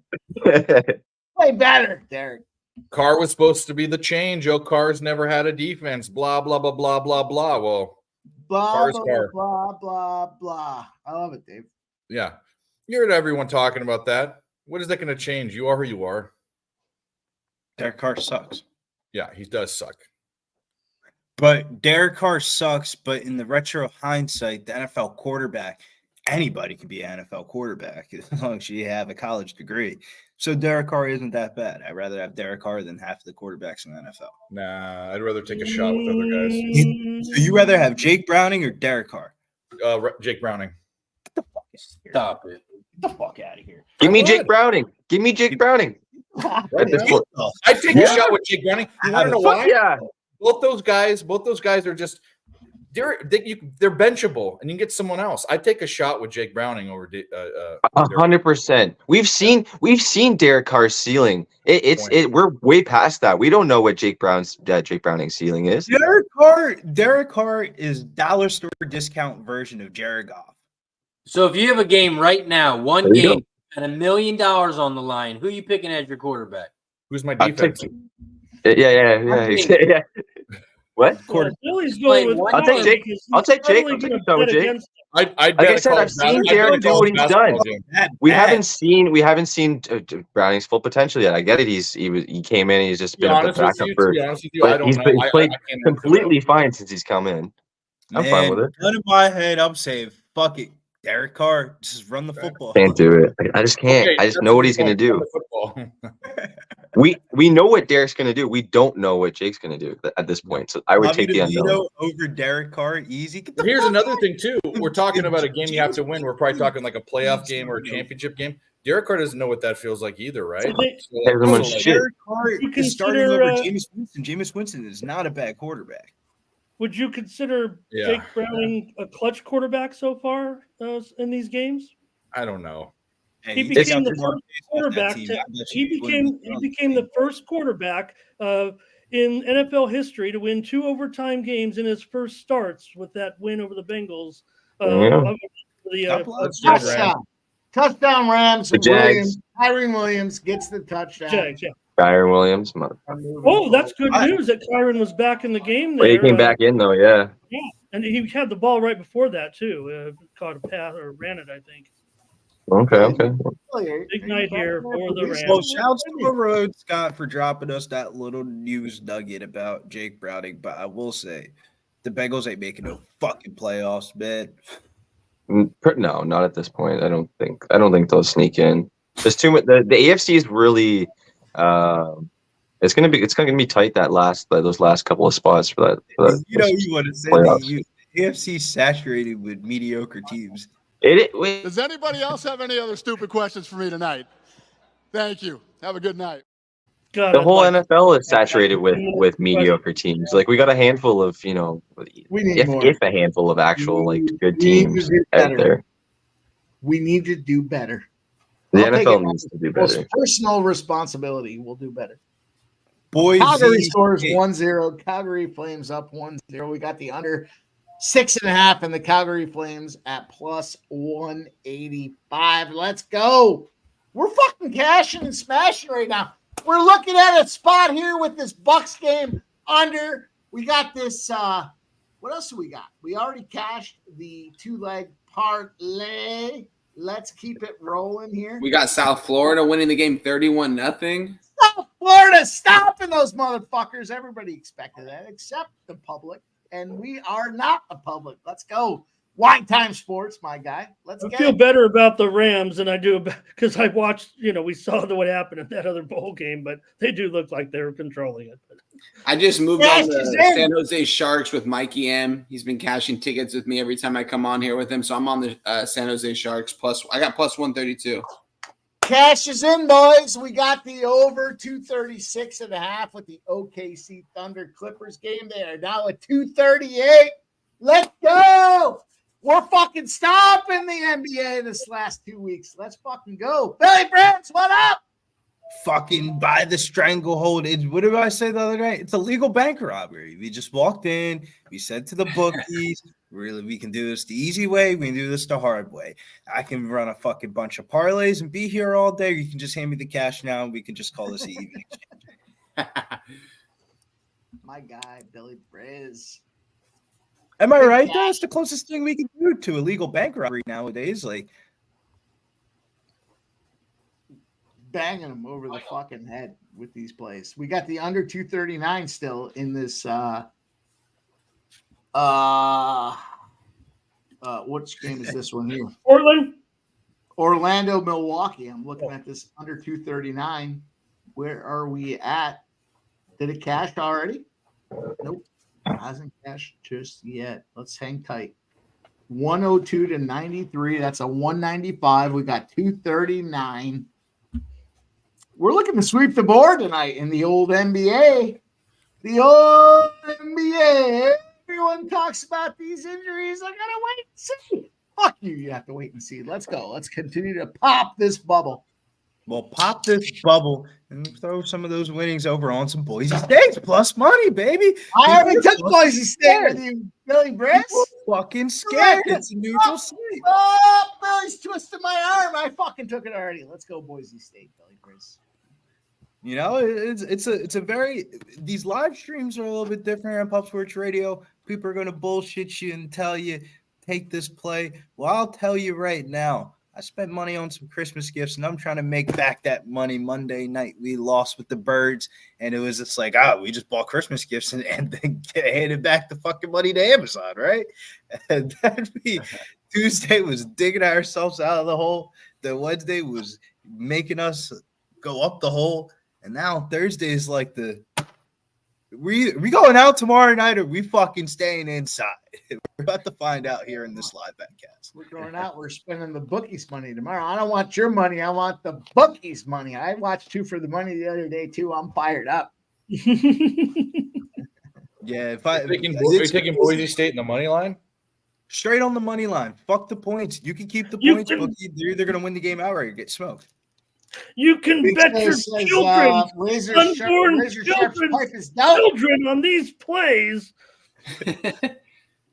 Let's get. I don't have Let's kids. get our guy Razor. Got all Razor, that. I hope you don't mind. I'm going to put you on the big screen. Show us that pipe you got again there. Let's go. Let's see what you're doing over there. Look at that thing. Unbelievable. It accepts cartridges, which is fantastic. Our guy. The pipe. There it is. Use promo code Valentine. Well, he's coughing. We'll move him away from coughing. I got to find out. There it is. I found the right spot. I'm not a producer. Although the last 2 shows I've had to be a producer because my producer is fucked off. You just gotta. I think the producing actually is a little bit harder than what I can't say it enough. I can't say it enough. You're gonna fuck off on me. You're gonna fuck off on me. Gerardo Hernandez drops a play in the Australian League basketball. Adeline United. Soccer, sir. Is that soccer or basketball? Yeah. I thought that was basketball. Daily? That's a soccer play. Oh, my bad. I thought the Australian Basketball League was going on right now. It is actually. I'll tell you who to watch for Yes, the it's great. European. The European hoops is Jay Peasy. I don't know if he's still out there or not, but Jay Peasy, the guy to get it done when it comes to the European hoops. Our guy's been. He threw a couple parlays out there that I tailed and he cashed. There we go. Razor Sharp says $40. Use the code FOLLISH and it's a $35 pipe if you want to be like our guy Razor. If you want to be cool, you want to smoke them cartridges, you want to find updated battery information, all the latest and greatest gadgets. There he is. Apparently the draw is tough too. It's a hard draw, apparently, because he's choking. We don't see this guy choke very often. Saints are driving a bit. Yeah, the total's 50.5. I think we have another special guest. Get the holsters ready. Oh, John Morant, you thought you were a fucking thug. You think you're a real guns guy? I know somebody who's a real fucking guns guy. Hey, guns. Just hit the first half, Rams, bang! And then we just hit Kyron Williams over 87.5 rushing yards, bang! And that's how we do it here in the NFL Gun Show. Did Did you like the guns. John Morant intro? John Morant, you thought you hold guns? I know a guy that does. This is one of my favorite group of men to hang out with here, and you are privy to hanging out with me, just having a good time with my boys. Here we go. Guns Picks joins the lineup tonight. Guns, what are you banging away on? Let's go. Let's hear how we're cashing with you, my brother. The only thing I got left on the board, got a little bit of college basketball action. I'm sweating this Wyoming game, and of course I got Washington State in the 11 p.m. hour. Got that at -1.5. That's the pick I'm going to be taking tonight. But NFL, I've already cashed my tickets. I do have a small little pizza money on the over, so I'll take that if that comes across. All right. Our guy Lost me when you Guns said is Washington. here rocking and With no rolling. Cougars tonight. It's fucking Christmas time. You need me a little Saddleback Boise girl. Let's go. Santa Guns is coming to town, and we give him picks. There we go. You have kids, right, Guns? Fourth and 7, Saints are going for it. That explains everything because Guns has been crushing it in the last week. And that's the AKA of trying to make back Christmas money. They're going to stop them, Razor. Turnover on downs, and the Rams will take over. Ooh, the Saints just blow it. Where are they at? Don't they? 30. All right. Live Well, total is 47.5. you like that? All right, I'm going to jump on this Boise State with you guys. I like it. The line's moved the wrong way, but it's moved towards you, like in your favor, essentially. But I'm on it. I'll be on it. Guns is on Washington State. I want to hear why he's on Washington State because this is the first person I've seen. I've seen the public tickets on Washington State, but I haven't heard anybody personally say I like Washington State. Hang on, I got to figure out why I took it. I can't remember. I did this like 3 hours ago, and I was looking at the trends. And I was looking at Ken Palm actually, and I saw a little bit of a weakness there. Give me 1 second. I was looking at Ken Palm. I saw Washington State best win this year is against Portland State at home, and we do have Robert Dixon asking about Portland -7. Is that a late night special? It's no, a late night special. I think it's a Washington spot. The spot reminds me highly of the Pistons spot. The Pistons were favored. I don't know how. And this is the second time that the Blazers have been favored the whole entire year. How can you lay chalk with that? Just mathematically, historically, if you do that over a season, you're gonna fucking lose money putting money on bad teams. Plus 2.5, Billy. I'm gonna take the points. I don't think you need the points though. I just took them. They're gonna win the game. They're gonna win the game outright. You're right. I lost 30 cents, but that's fine. Rarely bet money lines, but especially plus money in college. I like this Hawaii spot as well here. Hawaii 7-2, 5-1 at home on the island. Portland's coming in there. No question about Portland's ability. They're 6-8, but just feels to me like we're in a spot where this is going to be a little battle that's too much for them to contend with here. And I think Hawaii gets the job done at home. So I do too. I like it. It feels weird though, because Hawaii's good, but now the books know that Hawaii's good because they're always the last game of the night.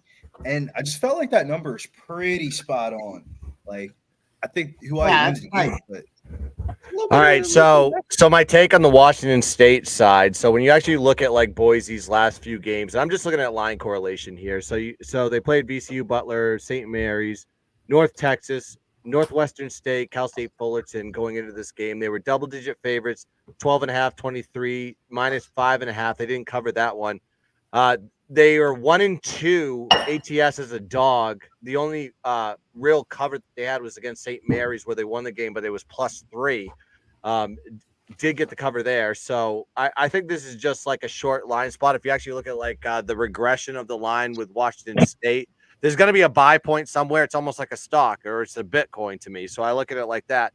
I think this is good Washington State's bounce back spot. They haven't covered in the last 4 games or something like that. So I think the bookmakers are adjusting to the line at -1.5, -2.5. I see -2.5 now, and I got it at -1.5. So we'll see. I feel like they're trying to like talking shit on USF, dummy. I'm on them. I feel like they're trying to bet under 48.5. It's like a weird line because like if this game was in Washington State, this line would probably be 4.5, 5. Or the books kind of like were giving the 2 points because this is in Spokane, Washington, which is closer for Washington State and their home fans. But I feel like the numbers were skewed because Washington State has better numbers, but Boise has the 34th hardest schedule in the country. Washington State had 347. So it's like that's a huge discrepancy of like talent of play that you're playing. This is Boise's third neutral site little sling dig. They already played 2 empty conference games. I mean, not conference games, but like conference tournaments, non-conference.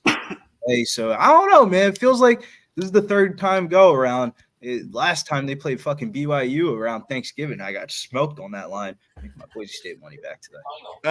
I just half a unit for me on college basketball. I'm trying to get my legs on this stuff. Usually I'll ramp up around January after bowls are over. So I don't blame you. I'm playing just sheer number games right now. Like the main games I've been watching though. I mean, those have been entertaining, especially on Saturday. Yesterday was it Duke and Baylor? Watch that game. Duke looked electric, at least for that game. But yeah, it's an up and down season. Still a non-conference. Real tough to pick some of these games. Let's go, Cameron. We got the Canucks moving up. Let's get them. Let's get that touchdown, South Florida, 37-0. PAT pending. Florida. Run it up. Beat down on Syracuse. The Cuse? It's Syracuse, and they are fucking garbage right now. But next year, we got a new year for Syracuse. I'm excited about what's going on with Syracuse next year. I can't fucking wait. You'll hear me on Syracuse quite a few times. You know, it's good for Syracuse, but that's mind-boggling. Absolutely mind-boggling. You know what's incredible about that is they've already had a good defense. They bring Georgia's defensive coordinator over. They're ready to rock. And then they bring in this, he was borderline Heisman guy for at least a while with Ohio State. I don't know why. Is he being threatened? I haven't researched it. I have too much going on. But is he being threatened by an incoming recruit or something? Is that what's happening? Is he getting the rumor is Day wants to go to the NFL. So the rumor is Day wants to go to the NFL. He's going to be popped out of there. So, what you're going to be left with a team with a new coach? No, he wants to get out of there. He wants to go to a program that's got. Listen, you know what happened, Dave? In the last booster meeting, they said, all right, the basketball team's not bad. We've been dominating, but can we get a fucking football program together? And now we're seeing the pieces being put together. Because the ACC, I just wanted there had to have been. I mean, I want to know what the impetus was to move, because you go from, especially if you want to be in the NFL, you're a good player at a top school in the country. And then no disrespect to Syracuse, but they're not. Syracuse is on the come up. The boosters are putting money into the school, and it makes no sense. Spending it on football. He has to be making money. It's one of two things: either his spot was threatened at Ohio State, it was, or he's making more money, or he's a fucking idiot. That's another thing. No, his spot was being threatened. He was making money on this NIL deal to come to Syracuse. Okay, that makes sense. Syracuse is trying to be like Colorado and say, fuck. He didn't go to Syracuse because he wanted to. The thing about the ACC is they have not been a buy-on program the last few years. So he definitely sees the opportunity. Plus, they already have a defense. You're bringing a defensive-minded guy in there. Why not? Why not take a shot? Like, hey, if you're in a position where you can win the ACC next year, they're going to – you could go to USC. He can go to USC and play a bunch of fucking Big Ten schools and get his ass killed. Well, he was already in the Big Ten, so that makes sense. But I'm going to be honest with you. So ACC and put up some FSU's no schlub. Clemson's no schlub. I mean, they're not like they were. Clemson is schlub program material right now. We're talking about Syracuse, though. We're not talking about Syracuse. Is an inferior team. And that's exactly what Duke is better than Syracuse. But Duke is putting money into the basketball. Syracuse said, "Fuck it, we want football," and they're going to get Boeheim out. You're always on some conspiracy shit. Boeheim's out, so now Syracuse a fucking football. Okay, we'll see that. In their last booster meeting, everybody sat around and said, "Wouldn't it be dope if we had a fucking football team?" And then 6 months later, they did not say that. Have you been up there? Have you been up there? It's cold as fuck. I was at Turning Stone, which is like 15 minutes from Syracuse. There ain't shit out there, man. But dilapidated. Yeah, but they play in a dome, Guns. Come on, I live outside of there. I'm not saying everything. I'm saying like once you get into Syracuse, it's a little bit different. But I took a right before you hit Syracuse. And I went towards Turning Stone, and that was a little bit different. When I was driving home for Thanksgiving, it's barren wasteland. My girlfriend wanted to stop at James Madison University, literally the middle of nowhere. I would never go to James Madison University. I don't know how the fuck that school is even. Oh, come on. Yes, you would. I don't even know how they have a college university. Yes, you would. That fucking town. Have you seen the girls at JMU? My God. I have seen them. Southern Virginia women. Dude, you go to JMU for that? Come on now. But I'm going to tell you what, James. You guys are pretty hard on Syracuse. Syracuse, one of the. I will say, Kyle McCord is definitely leaving Ohio. I mean, he's definitely getting a check at Syracuse because he wouldn't leave Ohio State where he was making money already. So Syracuse definitely got to. Doctors and lawyers in Syracuse. You don't want to see them. They put money in their football program. They're fucking spending it. Yep. Spend that money. NEL's legal. Let's go. We got doctors and lawyers ready to cash that check. Give it to this motherfucker. Let's go. Dave said the And Jim they get the Boeheim era is defense. over. They want football in Syracuse, and they're gonna get it. They're gonna be in the contest next year to win the ACC. I swear to God. Not like Syracuse just woke up and said, "Let's." One of the greatest players of all time went to Syracuse. Yeah. Bill Boeheim. I don't know. I'm confused. Get down with the Browns. Carmela Anthony. Carmelo Anthony. That's who I was thinking of. I couldn't get it out of my Well, mind. he was in the Definitely. NFL, or well, I did say greatest players tonight, but I was talking football. Yeah. We're talking Buddy about, Boeheim. we're talking about Buddy bitch Boeheim. ass Hakeem- McNabb. Who the throws up Hakeem his Warwick. Is the Salt City. Jim Brown, Billy. Jim Brown. Oh, I said get down with the Brown. Get down with McNamara. Brown. McNamara was I said get down with electric. the Brown before I said McNabb. That motherfucker McNabb's could bitch ass. ball. Couldn't Well, get and any Vince fucking Coleman. higher Oh, than Donovan Heisman. McNabb did go to Syracuse. Well, Smoking Mirror says McNabb and Harrison. How about that? Nobody. Look at the was jersey. bad. Look at the jersey. That's a McNabb, Syracuse Harrison jersey combo. right there. I'm telling you, bro. Syracuse said they Over want Mike's football. left shoulder, right shoulder, whatever it is. It's right there. Dave, they're gonna get football this year. ACC football. You don't even have an Eagles. You're an Eagles fan. You don't even have an Eagles McNabb That jersey. is You have an a Eagles Syracuse jersey. I one. got Black the Syracuse McNabb jersey, baby. We're ready to rock. Hit Wow, 'em low, hit 'em high, and watch those Eagles flop. Fuck you, Guns. Here we go. Don't start. I like Please don't That start. was a We good don't one. want this. Good song. We don't want this. Oh, I love it. We've had enough. Boys are out of control. Just let things happen the way they're going to happen. Let people say what they're going to say, and we'll see. About what? what? happens. What I missed? About the NFL, bro. Timeout Rams. It's Hey guys, great. we're 6 likes away from shot It's time. great. Hit the like button, guys. Once we get to 125, we're gonna take a shot. Yeah. Hit that like button, guys. We're making cash over here. Let's fucking go. I actually got shot stuff today.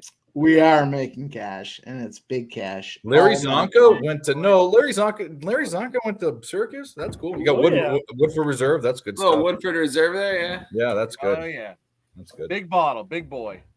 148 yards for Puka tonight. I'll prove you. Is that the bourbon or the rye? They have a rye too. No, it's bourbon.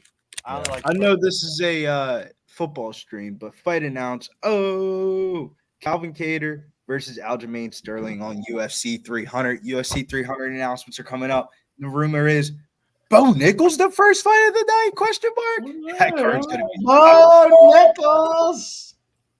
Nice. I think Jack Maladadena is in a little bit of trouble against Gilbert Burns in this next fight. We'll see though.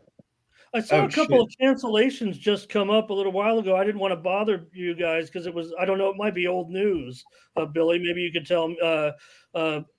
One of not big fights on, but it is on that January 13th card. Maybe it was already announced. Santos versus Dumont, the ladies, canceled, and Parsons versus Hafez also canceled. It may have been just today or in the last couple of hours. No, this last couple of days. Yeah, Rams are kicking a field goal. No problem then. Field goal. I'm a little slow on my MMA updates, I think.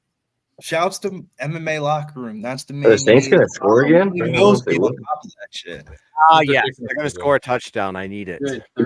Garbage late time touchdown. 37. So I need. Yeah, that would work. I don't know if that worked. No, they go. Well, if the Saints score a touchdown, they're going to go for 2. Yeah, you're right. It's gonna come down to that probably. And that's going to determine the over/under. Absolutely.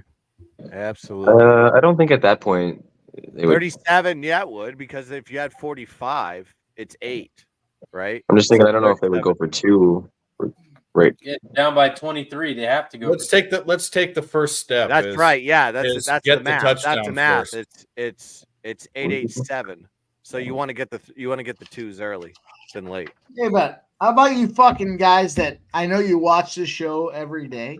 There's no question about it. But how about we're 7-0 right now, looking at a fucking 7-1 or an 8-0 on last call?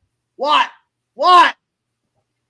Who's watching it? No, I know Razor watches it. Raise that.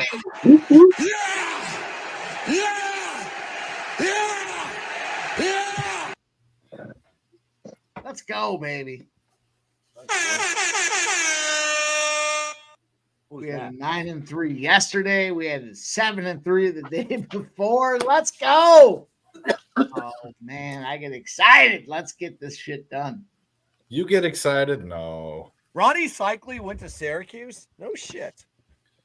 I couldn't believe that Larry Zonka went to Syracuse. We weren't even old enough to watch him play. Well, Vancouver's going to overtime. From American Gladiator. We got an overtime spot. Yeah. One of the announcers. Nitro. Hey, Thunder. I don't want to say it was easy pickings because Mike is a great handicapper. But when I go to my show tomorrow, they're probably going to say, good job, Ramon, with the 6-0 start in the NBA on your show picks. So I'm an honorary pimp slapper here today. Still 2 games to go. Could lose those, but. Let's go, Ramon. I'll jump on there and throw some. I'm on YouTube, guys. I'm on YouTube. I watched the early spots there with our guy, early steam with our guy Ramon Scott. Let's go. I actually hire someone to type into Mike's chat to let him think that I'm there. That really isn't me. No. Well, that's the difference because I am there, Ramon. When I see the early steam, that is me in there. That's not my bot. That's me. Razor Ramon went to Syracuse? No, he didn't. No, but Ramon Scott wanted to go to Syracuse, but hey, that's his. He just couldn't quite make the cut. Ramon was a chronic underachiever, I'm afraid, after about the 6th grade. Scott Hall? Oh. Once it got the cursive writing, all bets were off. I'm not paying attention. Well, I'm kidding, but I mean, I wanted to go to Syracuse, man. I really did. Syracuse. It's nice out there. I mean, it's cold as fuck, but it's nice out there. No, I would never go to Syracuse. Fuck that. That's not nope. That's what I'm saying. Why is this Jamoke going to? He can go anywhere he wants. So there's only a few great, elite kind of journalism schools in the country. I kind of wanted to do that with my life, but here I am with you guys, and I'm just so excited. I did not know Syracuse was a journalism school. Oh God, you guys are talking about sports athletes. There's 10 times the list of sports announcers and journalists that you could name. That's and just broadcasters. A lot of broadcasters went to Syracuse. They all, yeah. I think Tirico probably would be the top name on that. Bunch of Canadians that went to Syracuse that are broadcasters. They're like, oh, we follow the puck over here, then it goes over there. I was like, well, basketball players like Leo Routens went to Syracuse, and there's a couple others that went to Syracuse as well from Canada. Big shuffle and jive out of Kamara. There we go. Kamara. Hey, Bill, you guys are talking about that Hawaii game. There's definitely some movement going on. Maybe we'll check the personnel for you, but look at that line. It's all the way down. It is down to 7.5 now, and the total is down to 148.5. So looks like a move on Portland, making a little bit of value here. Was it Billy on all you guys on Hawaii? Right? No, I'll tell you right now, I ain't laying no 8 points with no Hawaii basketball. Well, the move's on. It might win out, right? It might be a good parlay piece, but that's a lot of fucking. I don't care if it's a neutral site in Hawaii, across the border in Alaska. That's a lot of fucking points for the Bows. In Alaska.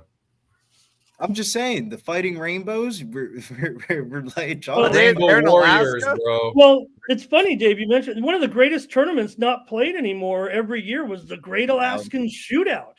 Yeah, Trajan Langdon. Yep. Well, they had to give them something because what's funny is they have colleges up there too. Dated a girl from the University of Anchorage. The Seawolves, whatever they call it there, and they feel bad because they can't. They got to come down here to play. Like what's his face came to Idaho, went to Idaho State, the Bengals, Pocatello, Idaho. He's a commentator. He was a Broncos lineman. Schlereth, Mark Schlereth, was from Alaska. Yeah, they have to come here. They can't stay in their home state because there's no. Is there a D1 school in Alaska for anything? Bear wrestling, maybe? I don't know. Anchorage is like the only team that does it, and they don't even play. They were in for a little bit. They were playing D1, but not anymore. Think about I the think travel. Think about the travels. And for Hawaii, it's insane too. So never mind. I guess I shouldn't say anything. But Well, in football, if you play Hawaii in football, you get an extra game on your schedule that you can schedule, somewhere else. Anybody plays Hawaii plays an extra game. Who's your favorite? If you play at Hawaii. Yeah. Who's your favorite Alaskan athlete? I'll tell you mine. Trajan Langdon. Mark Schlereth, I guess. That's the only one I know off the top of my head. So there you go. The Alaskan assassin, they called him. He was hit dots in. Does he have to be a Canadian, or does he have to be an Alaskan, or could he have went to a university in Alaska that? I will accept both. I think I'll have to. My favorite is Anchorage has a D1 hockey team. You could look this guy up. He was pretty good. His name was Kemi Burgess, and he could fill it up. He played for Alaska Anchorage, and Anchorage has the D1 hockey team. I would figure they'd have a hockey. That'd be the one thing that they'd have. That because a lot of small schools here have D1 hockey teams too. Like Carlos Boozer was Alaskan. Is that true? You weren't an Alaskan. Oh, now I've got to do maybe famous athletes. I'll from still Alaska. take Mark Schlereth, two-time Super Bowl winner. Come on, get out of town. He made those holes for Terrell Davis. He did it. Great dog sledders out there in Alaska. Oh yeah, the Iditarod. Yeah, those guys. Iron Will. Remember that movie? Yeah, I like watching the the Frozen Above or whatever the fuck show is on Discovery. That's pretty cool. I've been to Alaska. I love it. Alaska was one of my favorite places I've ever been in my life. Yeah. Did you go in the summer? Did you go in? I went during the summer. I went fishing, salmon fishing, and halibut fishing. And it didn't look like a treat in the winter though. No, but you want to go there for the Northern Lights. I know a guy that only goes there during the winter, and he goes snowmobiling and at minus 60. No fucking thanks. The type of he showed me these seven circle of hell. He showed me these boots they have inside. They're like there's insulation, but there's plastic inside, and they're meant you can wear them in like minus 100 degrees. Like it's like walking on the moon out there. It's fucking cold as shit. Well, when you get off your snowmobile, you step off of it. I'm from Maine. I felt like cold weather. I can't imagine feeling minus 60 wind chill. I felt minus 25, and I wanted to die in like 5 minutes. I just looked up some other guys. One of Mike's favorite pitchers of all time, one of the class acts of baseball, Kurt Schilling. He's from Alaska. He went to Syracuse or Alaska. No shit. Alaska. Yeah. I was going to say that. I was going to say rocker, but. You know what? That is kind of impressive to think about the fact that he went to Alaska. Yeah, but I mean, you wouldn't consider he's from Alaska. He seems like a military-based guy, though. Like Trajan was like he's tribe out there, He's Inuit. So it's who was Carlos? Who was the rep? Boozer I can get if he's from Alaska. I didn't know he was from Alaska. Seattle is driving. Kamara gets the rushing completion. 3rd and 10, 7-11 to go in the fourth quarter. 30-7, boys. Here we go. I'm behind a play. Saints are trying to drive this ball. I'm behind the Thursday night game. I'm on Mike's on Seattle. He's on the wrong Thursday night game. And Russell Wilson steps back. It's like, Jesus Christ, what year are you in? Russell Wilson back in the pocket. 3rd and 2, 6:45. It's an audition, right? 6:43, 30. He passes it to Percy Harvin, huh? The Rams. Steve Largent, touchdown. Here we go. Derek Carr throws a bomb in the end zone. It's a completion and a touchdown. Touchdown for the fucking Snake. Seattle touchdown. We need two. We need two, boys. Two's in the chat. Who scored it? Who scored it? Twos. Juwan Johnson. Oh, Juwan Johnson. Well, yeah. Hey, Carr is terrific in these situations. I may have just cashed a same game. I may have just cashed a three team same game parlay. It's a great Johnson. I just cashed a 20-1 parlay. Kyron Williams touchdown, Puka Nacua touchdown, Juwan Johnson touchdown. Shout out to our guy here. Right here, boys. Signed Let's go, baby. Kyron Williams jersey. Kyron, my guy. I said you draft him. That motherfucker is a tank. God damn it. I bought that for $50. And that thing's gonna be worth money. God damn it. Hall of Famer, I'm telling you. Love that dude. And then the next one coming up, Audric Estime. You better draft him. He's the next Derrick Henry. North and South guy. Heavy hitter, too. Big motherfucker. We're going to be halfback you eventually. Not tight end, not offensive line, but halfback, too. We can't get you a quarterback, but we can get you a running back. All right, we have a live spot here, minus 16.5 at plus 160 for the Rams. They're up 16. We have the total at 47.5. We're sitting at 44 points.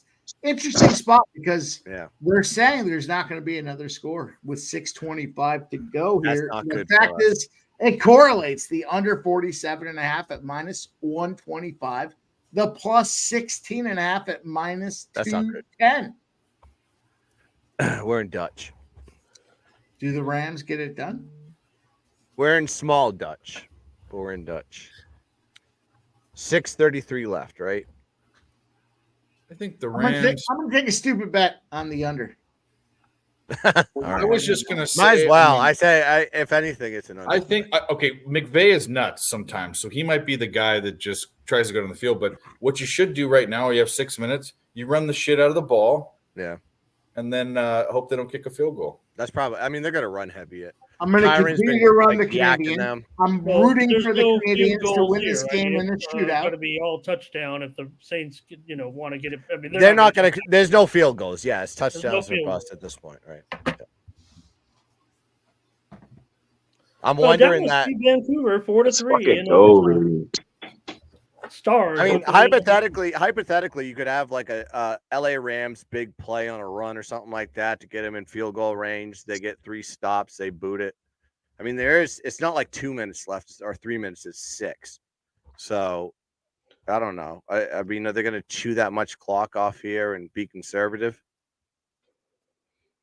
and keep them in the game? Because 1 touchdown will keep you in the game, right? I mean, if they get a touchdown and get a 2, then that puts them down 8. That 1 possession. No, I mean, they need a 3 and out. The only chance to even get have a glimpse of anything. So. How much time's left on the clock? I got 6:33. Am I missing something here? So yeah, they would need to make they would definitely need to make a stop pretty quick right away. Yeah, it's not 3. Yeah, it's not like a couple first downs kind of deal. Yeah, they'd have to go down and score right away, and then they have to. Yeah. It's a tough pretty one. much get stop again. If this is an under, this is a grinder under. But the line. I mean, the books think it's going to hit, so. I think the Saints can still score another garbage touchdown. I don't know if they'll get 2, but they can probably get 1 maybe. Are they trying to bait people into more over money? That's the question.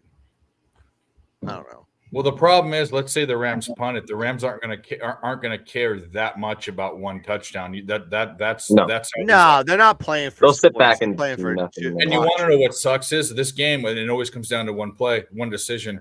The Saints fucking going for it on that 4th down, giving them great field position is the determining factor in this. In the total, correct. Yeah. And the Rams can chew clock. That's their MO. They're not a fast team. They don't get to the line quick. They kind of take their time. McVay does harebrained things sometimes. I don't know. Sometimes it all depends on what McVay does because we know I don't know what his head's at. So did he bet the over or the under? Did he eat his Campbell soup or not? It's just like Popeye, that little guy. I don't know. He seems like a sides guy. I've seen him work as a sides guy. I haven't seen him work on a total yet. You know what I mean? Oh, he won me a game with that fucking field goal or whatever against the Niners. I mean, that's why I say I was like, I had a total, right? It was wild. That was crazy. Shit. I had a good number. He's sitting over here after the game saying he doesn't know the spread of the game. Shut the fuck up, Sean. You had that shit marked down. You had that shit circled. You had a stack on that shit. You're telling you in the fucking booth what the spread is on the mic. The people up top. It's not even if nobody told them that. You know who's going to tell them that? Their social media. Hey, I fucking took you at 3.5. You know they're getting DMs, they're getting at mentions. These guys are privy of what's they know. There's too much. There's too much with gambling nowadays that they know. They know. Pops up live in the game. Yeah, a lot of NBA players have been talking about that this year. About that. Oh, they're aware of fantasy too. It's at fantasy. They get it. They know. They're not playing. They're not playing for the spreads. That's Don't fucking you lousy. fumble the fucking ball. The Don't funniest you was do it Michael now. Porter Jr. was talking about it on his podcast last week, and he'd be like, I get some of the dumbest messages, bro. I just had like 26 and 9, Yeah. but I ain't grabbed the 10th rebound. They had a double bet, and they're like, what the fuck? It's just like, bro, I don't know what to say. Those guys have too much time on their hands and probably worried about the wrong things. Not the guy I want on my team. You say the Rams fumbled? Ramon. No, I'm saying It's don't the year fumble it now. Is what I 2023. said. People Nobody- check their phones at halftime. They are checking their phones at halftime. There's no question about it. Oh, they're tweeting at half, and they're like might- posting at halftime. There we go. Big I rush haven't up the seen- right Are you side sure they're to, tweeting at halftime? That would Kyrie probably be Williams. fine. There's a Big flag. rush up the right. There's a flag. Oh, Can we get a break in this game? Can we get a they break? come back. Yeah. See, if it ain't the players, the refs will get you Rams to the running total back too. didn't look happy. Yep. Well, we Refs, like that. refs will get you to the total Uh-oh. too. So they want to give the Saints another chance, bro. Dude, you know what? McVay looks like he owns like 5 pairs of skinny jeans, doesn't he? He looks like that guy to me. God damn Probably. it. I never blamed He him. looks like he has fucking 2 vapes slipped up under his sleeve, and when the camera Either that Wasn't or it cargo shit. Wasn't it Or McDaniel? McDaniel. McDaniel had a vape. Yeah. Daniels is ripping the vape just to clear for a daylight. Like, fuck it, I need this nicotine. I did. McDaniels is that dude. No, Yeah, for McDaniels sure. is a dude. He's a For fucking sure. dude. Yeah, He's he's a a nerd, low but key. Yeah. He's low key. He's a Yeah, G. he's Like low-key, he dude. looks like a guy that worked his way up from the water boy, but like he's Well, a he dude. said Yeah, he you, was but you out. see him out there. He's all like, Yeah, Cheeto's got this like sick ass watch you on. see He's that like picture dancing on with the him, Dave? guys. He did work up from the water boy, and the guy's Yeah. also It is battled true. some demons. I said Yeah, that. but not coming he's from He's his had dad. an alcoholic problem for a very long time. Well, then I love him then. His best friend growing up was the if you don't know anything about stand up, Dan Soder was his best friend growing up. You know him, he's like right up there. So yeah, it's like he's like you hang out with that guy. He's just that's what Do you you want to get. know on why camera, he's such you a know good what I mean? why he could be such a great head coach? In the NFL, it's not like You can college. relate to people. Well, no, He's not a nerd. He's a nerd, but he can relate to people. But it's He his has image, though. social No skills. one's intimidated by him. When people are when NFL players are intimidated, it causes problems because it's alphas. They're looking at this guy and they're saying this guy's not in charge, but then he's smart enough to manipulate the situation. That's why he's a good coach. He can de-escalate a press room too. Yes, He shows up in the press room. he's and he gets- intimidating. you know? Immediately gets them all on his side. Just opens up with a joke. Just asks mellow stuff, and he clowns around a little bit. He answers the questions, and people don't like push him. No one pressures him. It's like, oh, it's just McDaniel. Yeah, None of the he's time good. off Coach. the He's a clock. good coach. I like him. Yeah, he just de-escalates the issue. It's like it makes the room like his. He owns the room. It wasn't enough time taken off the clock, less than 2 minutes. But if it's Saints put down a drive, they're not going for a field goal. So maybe No, if they're they gonna don't try and score a touchdown. Yeah. Yeah, we there might be hope. This is Or you interesting. take Derek Carr interception live again, and he throws another one. That's great. Those are the I think those are the best 2 options there, right? Touch. Do they have it? Do they still have it? They might not have it live though. Still, Saints touchdown or a Carr pick. What do you want? no, they don't have it listed anymore anyway. I think I would Here's a say punt like block, the best and bet the is the pick. Saints are gonna get it at like inside. They the blocked 40. the punt. Oh, blocked the. Oh, they did. Shut up. Yeah. Is that true? Yep. That's funny. I wouldn't make it Well, up it gives them a because spot to score now. Don't make that up though. But it went like 15 or 20 yards. But they it got touched. It was a bad Touch, punt, yeah. but it got Yeah. it got it clipped. was Well, pretty it's much still on like blocked. the 40 or They'll 35 have it yard inside line. the 40. Good spot, yeah. I mean, yeah, okay. I mean, there's still work to do.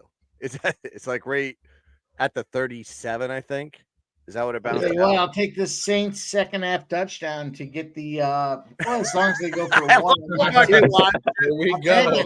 Yeah, Mikey Margins is ready to go. Yeah, if it could be Mikey after dark. Beep, beep, beep. Taysom, good old Taysom, or a Jimmy Graham sneaky touchdown, we take one of those. There is a new Mikey nickname. We know him as Mikey Margins, Pimp Slap. Mikey the Martian, when he gets the way he was last Thursday, he was Mikey from Uranus. He was on the tip he was out in the tip top of the solar system. Like Mike, no, listen, Mike Irish goodbye to us. He just kind of like, hold on, I got to take On his own show. Never came back. I'm too fucked up. I'm out here. I love it. It's the best. It was the funniest thing ever. It's like, who's in control now? Mike left. It's all good. We can handle it. Billy Britt took over. Yeah, me. Billy took over. Just make sure there's someone with credentials because the stream will keep going if you don't end it. Billy goes, you promote yourself. Dave comes back, and Dave's like, I don't get an outro. It's like, Dave, that was your fucking outro. Yeah, no, I didn't. I was talking about something else, and I was all like, oh, okay, well, I guess I don't get an outro, but that's okay. But you know what? Who cares? You know, we all know who we are, where to find us. A lot of fun. That was a Thursday night stream and a half. It was. Boys. That was I was mega. about the only person that didn't win money that night. But Oh my it was god, fun. talking about that, why are we not live on Twitter? You can be. I stream all of mine on Twitter. I do too. Yeah, I don't know why we're not live but your Twitter views are like insane. So Who, mine? Yeah. Yeah, sharks. A lot more than YouTube. Yeah. Yeah, I mean, I get shark shrapnel, so like they. Oh yeah. Well, I was ready to go last Saturday. You got to know people. You know, we were dropping in. Well, Mike. I was very hungover on Saturday. I said, "Fuck it." All right, this Saturday we're gonna do it because now we have some good bowls to do. So yeah, Saturday for sure. Saturday mornings with Guns Picks is coming back 10 a.m. So I'm making that guarantee. I'm not gonna drink tomorrow if I have to be there. Ready to go. I'll be Shout ready out to go. Real Deal Prime. He had the Sabres tonight. I still think my last two games are plus money more than that Sabres game. But hey, shout out to you, Real Deal Prime. You had the did you take your credit there, Mike, for Magic Bucks under? That's a final. No, is it official? Yeah. We have. I didn't want to. I wanted to come with the good news because the Canadians lost to Minnesota, but Bucks and Magic 232 final. Fuck, I gotta Bucks under, boys. What do we got? Let me find. No something. timeouts for the Saints. That was a big tackle. What's the Saints coach name again? I keep wanting to call him Spagnuolo because that's what he looks like. He's dropping the ball. I'll find one, boys. I got one. One. Here we go. Ready? Go. Can you feel the tension? I can. I can feel it down in my plums. Touchdown, Saints. My God. Who is it? Perry. Perry gets that touchdown. Oh, the Perry. Oh man, that was a sneaky play with Perry. We are on the fringe of the teaser with the Rams +2 and the under 52. Crazy. Touchdown over. Yes. Woo. Did I miss something? Welcome to the show, Guns. I knew I missed a play. I knew I was late. God damn it. I just looked and I went, yes, there's the over. And we got an 87-83 game in Minnesota in favor of the T-Wolves. Timberwolves closed, I believe, at a -8.5. They're up 4 points going into the fourth quarter right here. A little bit of a sweat if you don't. I need T-Wolves to finish off a Bulls T-Wolves money line parlay for -125. So hopefully the T-Wolves. Right. Oh, 2-point conversion is good. Oh! We're right. They need an onside kick now, right? Onside kick. No, they have plenty of time. Oh, yeah. They got how many timeouts? I think They they have no timeouts. Oh, No shit. timeout. No, they got plenty you're of right. time. I mean, with the 2-minute warning, it'll probably go down to about. I don't know. That's tough, actually. I don't know math right now. No, it's It might be an 350. onside kick. No, 353. You play out the hand. Yeah, I think you do too. I think you try to say that our luck has officially turned around, guys. We are back, baby. We are fucking back. We're back. Clap. Yeah, this is gonna be a little bit of a. Ooh, that bargain was right an now. Opie. Did you see that? Yeah. Who? It was an offensive pass interference. Shouts to Gerard Hernandez as cash it. What they? You know? Not on the second 2-point conversion, but he drug him down. I mean, it was hidden. Oh yeah. I see what you It's mean. very well hidden. It was very well hidden. No, look at that poll right there. You're right. Yes, I hear you. Yeah. You got away with That's it. the stuff you get away. You get away with that kind of stuff. Mhm. I mean, that's what you get away with. It's out of view. It's too Nasty, quick. You ain't gonna catch nasty. it. Wait, there's tons. Oh, they got tons of time. They don't need it. Yeah, they can. Yeah, there's a lot. Yeah, of they can stuff. just play it out. It's 353. Everybody They relax. could try to make a That was stop. great Yeah, what drive am I because saying? of that block punt. thought That there was was like a minute huge right there. That block punt was everything. Oh, onside kick. Oh, they are going to try it. God damn you! Shut up, everybody. Wow, I did not think they were going to try it. That's too early. That's another bad coaching move by the Saints. Maybe, but they were out of timeouts. I don't know. Yeah, but before but you got the 2 minute warning. You can make a stop. You can get them to probably close to third down before the 2 minute warning. You make another stop, and then you get the ball back. You could have it inside the 2 minute warning, I think. You could have it inside the 2 minute warning, I believe. Yeah, if they would have gone 3 and out on that drive. That's you got to do your fucking homework. Another bad coaching right there by the Saints. Before the half, they went for on 4th and 5 midfield, didn't get it, and they gave up. God damn it, Sean Payton! Wait, is he still there? No. Oh shit! Whoops. That's very Sean Payton of him. I mean, if they stop them right here, if they don't get a first down, it's too far from a field goal, I think. But I'm gonna play behind you guys. 5 or 6 yards. Just tell me what the fuck happens. Just tell me what the fuck happens. Like 5 yards on the first. I pay good money for fucking internet and cable and shit, and I get this. God damn it! Yeah, tell me about it. Holy fuck! And do we have 125 likes yet, guys? We have 125 likes, guys, in the chat. Hell yeah! Shout out to you guys. It's shot time. Cheers, guys. Appreciate you guys for being here. Here's the brown water. Catch these tickets. Bust one. Sean Higgs, $100. Merry Christmas, Pub. Hey. Shout out to you, Sean Higgs. Oh, now we're gonna take double stuff. Here we go again. Salute. I got a pack of double bull. Well, they got the first down after, even though they hit him inside. They hit him, and they shouldn't have got it. But these guys can't tackle. Fuck them. Hope you're enjoying this game on Amazon Prime. Amazon is in discussion to buy bankrupt sports broadcaster Diamond Sports and will take over all those regional networks and put them on Amazon Prime. So pony up your $14.99 and get a lot of sports in the future. I thought you were going to say that's not good. What else to fucking Sean fucking Higgs? They're going to YouTube it, YouTube TV it. Where were you? We fucking just said it. Where the fuck were you? Sleep it. No, I was trying to make sure I get this back on. I just like getting on people for being. Yeah, shout out to Sean Higgs, man. He's always giving out big donos in the chat, man. He always comes in and hangs out. Good dude, man. Well, when you're rolling nothing but winners, I mean, with NFL, I saw his list on NFL. Jesus Christ. Shout out to Sean Higgs, baby. Let's go. My guy, Sean Higgs. Love hanging out with that guy. Not just an upstanding guy, but a sharp motherfucking capper as well. Jeez. Throwing $100 dono out there for the boys here tonight. Cheers! Let's raise our glasses to Sean Higgs. Don't steal all the cookies, Sean. Shout out to whiskey. Don't hoard all Shout out to sports. Leave some. Shout out to Christmas. Makes me want to have a tuna melt. Yeah. Put some of that Chick-fil-A sauce he has, Put a little Chick-fil-A special sauce. Chick-fil-A sauce on the tuna melt. Shout out our guy Sean Higgs. My God, that's a good dude. Are we talking about pussy?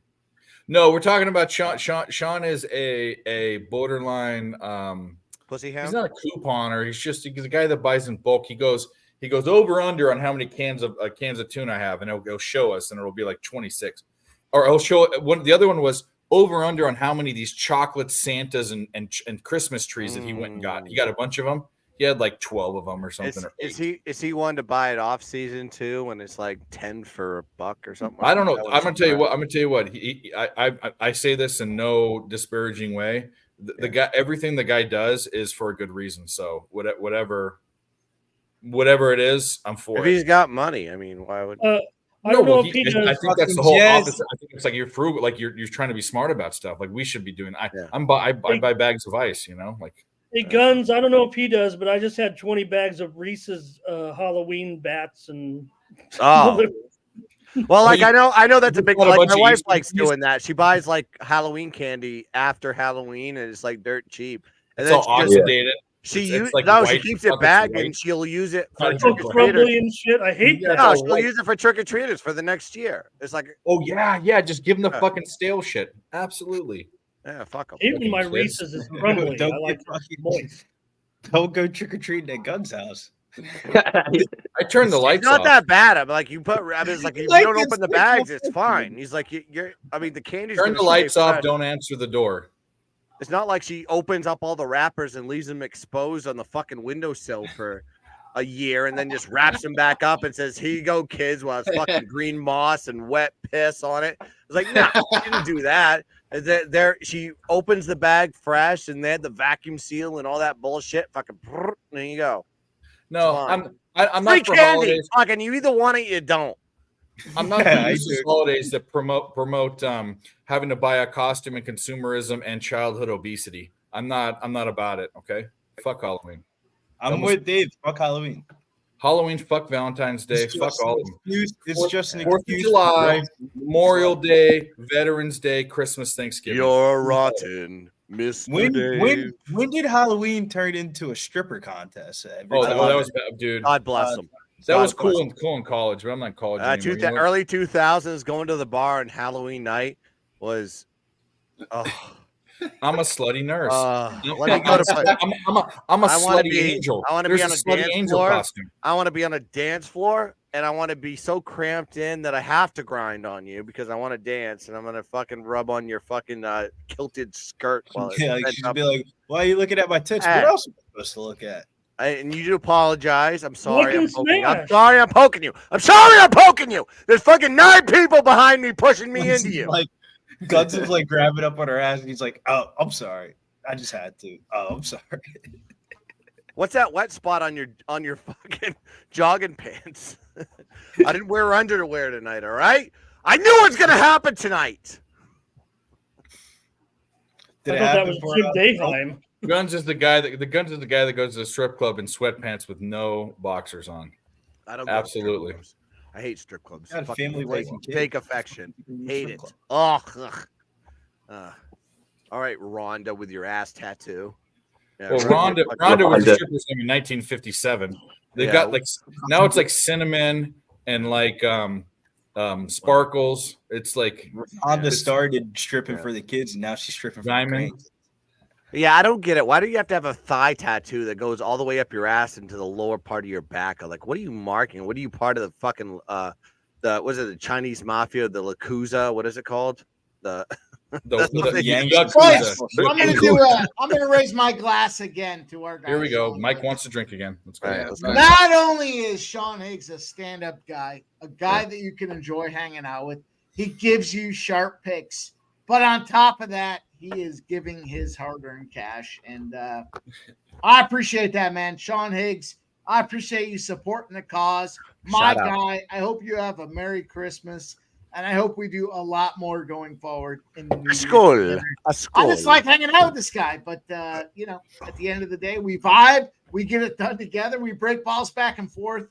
But I enjoy hanging out with that guy as well, Sean Higgs. Shout out to you, Sean Higgs. Cheers, my guy. Merry Christmas, Happy New Year, and let's have money more to come. And the weather outside is frightful, but the cash is so delightful. So what are we gonna do? Cash and spreads left and right. Let it Yeah. go. Sean Higgs keeps it tight and right. Let's go. I finished it off. Let's go, Sean Higgs. Glenn Shout out did to not you. win the freestyling contest, but he got an A for it. I was trying to let you guys into it. It was like improv. They thing. tried to. It's like whose line is it anyway? Like you do one line, you pass to the other guy. I don't know. That's good. I like that. Means a ton. Means a ton. Appreciate my guy, Who's Sean the- Higgs. Name an event. 9/11. Remember that one from what's that movie with the I fucking don't bear? remember that one. the bear and Mark Wahlberg. Ted. Yeah, Ted. Ted. When they went to an improv. It goes name an event. They just made that a show, didn't they, recently? That movie sucked. I'm sorry. All right, They made Ted a TV show. Rams taking a knee. This game is going to be over 30. It was fine. 22 All right. boys and It was girls, 30-22. The Rams are going to handle. Cash your -4s if you were. If you were in my Slack chat, I gave you 3 plays. I gave you the Rams first half. Bang. I gave you Yeah. Kyron Williams over on yards. A bang. And I also gave you the over 45. A bang. I am an absolute NFL cash machine. Go check out my Slack. Link in my bio on Twitter. Shout out to our guy Gunn. Shout out to everybody that was out in the South Florida spot there. South Florida 38-0 now in the third quarter. What happened? What I missed? A panel. At least you didn't take the raid. tomorrow one either. That didn't hit. Shout out to Last Call, boys. We go 4-0 in the NBA tonight, and we are rocking the NHL. Shout out to the NHL. We got plays going here. We got the Sharks at plus 132. We got the Flames and the under 6.5 at plus 185. Let's go, boys. Let's go around the horn. Let's let everybody know. Let's let them all know what's happening for this holiday season here. Our first guy in the holster. Cash all over the place tonight. Penny bombs. You tell them what you're doing and what's going on. Also, penny bombs. One added spot for everybody around the horn. I don't want to put you on the spot, but one thing you want under the Christmas tree for the new year. Let's go. Yeah, no, just appreciate everybody coming out again, like we always do for these Thursday nights and these live NFL streams here. We had a couple of touchdown scores. We had some props come in earlier. Got a little Derek Carr interception live as well. So solid night here again on this live stream. You can catch me at @Penny_8 on Twitter or X, whatever you want to call it. And yeah, put me on the spot with a little Christmas tree present. If we can cash just another big ass parlay on some plays come next Sunday before before Christmas comes, I'll be happy as that. So let's go. See you then. My guy, Penny Bombs, putting it out there for us here. Let's go to our next guy, Ramon Scott. He cashed out tonight as well. Let's go, Ramon Scott. Tell him what's going on. Tell him what you're doing. And let's hear a little gift for you under the Christmas tree this year. What do you got? Nope. Join me tomorrow, 9 a.m. Eastern, 6 Pacific, on the Tony's Picks YouTube channel. I'll preview all the games. I'll talk about what a great time I had here tonight and preview all the games tomorrow. And, of course, how cheesy is this? So what I want are more nights with you guys on this screen. Oh, so sweet. What a sentimental son of a bitch. I love it. That's why I like Ramon Scott. Guy's always a good time, willing to hang out. And he's a lot of fun on top of that. He gives you guys winners. Let's go Wine Time Sports, our next guy up. You know the deal, brother. Tell them where they can find you. And tell them boys, it's always a blessing to be here with you guys on screen, man. Breaking down these games, watching these games, betting these games, man. We cashed some tickets tonight. Super stoked always to be here with you guys. Catch me over at X on Twitter, Wine Time Sports. You know what I mean? Give me a follow. I'm only at like 300 followers, you know what I mean? So give me a fucking follow. Let's get up there. Let's keep cashing these tickets. Christmas this year, I just want to keep cashing, man. Keep building this bankroll, man, making these units bigger and bigger each year. That's ultimately the goal. So you can do this and not have to work anymore and just hopefully do this full time, man. But shout out to you guys for having me always. Appreciate you guys. Hope everyone has a happy holidays and cash all those tickets. First and foremost, if you haven't done so already, take a time out here. Go follow our guy at Wine Time Sports. That followership is disrespectful. This fucking guy comes on week in and week out and gives everybody what's the 1-4 here. Go follow our guy, Wine Time. Let's move forward. Let's talk about our next guy here. There we go. We got him up here. Ready to rock. There he is. Hey. Guns Picks. Tell him what's up, my guy. Tell him what you got, where they can find you, and what you want under your Christmas tree this year. Hey, let's just talk about the plugs at first. Saturday mornings with Guns Picks is coming back on Saturday, 10 a.m. Eastern Standard Time. We're going to be talking everything Saturday Bowls. We're going to be talking about college basketball. We're going to be talking about NFL. There's a lot to be talked about, and I'm going to be joined with Mikey M and hopefully Connor Mack as well. We're going to be doing and grinding that in the morning with a lot of caffeine driving our veins. So go check that out. Also, the Circa Million Show. Listen, we swept the board last week. every single person except for Shark. You lost one pick, but doesn't matter. You guys cashed so many tickets. If you actually watch that show, it was electric. And then all of us, and just follow me on Twitter at Gunspec for all the content that is coming out here. And then also check out my Slack channel, link in the bio. I give out extra plays all the time, other than the ones that I talk on the show. So thank you guys. Thanks for having me, Pub. Thanks for having me, Mike. I One will play always under the Christmas tree. What do you want under the Christmas tree? let me see what I want under the Christmas tree. A red-headed vagina under the Christmas tree to celebrate my victories with on a beautiful Christmas morning. There you go. Oh, stinky dude. I've been there. You don't want to talk about that. But nonetheless, let's go. Let's bring our next guy on. You know what he's doing. He's cashing all over last call. It's my homie. Billy Briz gets it done anytime he's on the stream. Billy Briz, tell them what you got. Tell them where they can find you. Tell them what's coming up. And don't forget what you want under your Christmas tree this year. Let's go. You don't have to be selfless. Be selfish. Let's go. Give it to him. You can follow me over on X at getting_bills_ over on Instagram at Billy Briz DFS. And one thing we want under the Christmas tree this year, maybe an NBA Friday parlay of the Philadelphia 76ers and the Houston Rockets at -150. Okay. We're going to close the show out with our next guy here. He is the staple of live streaming.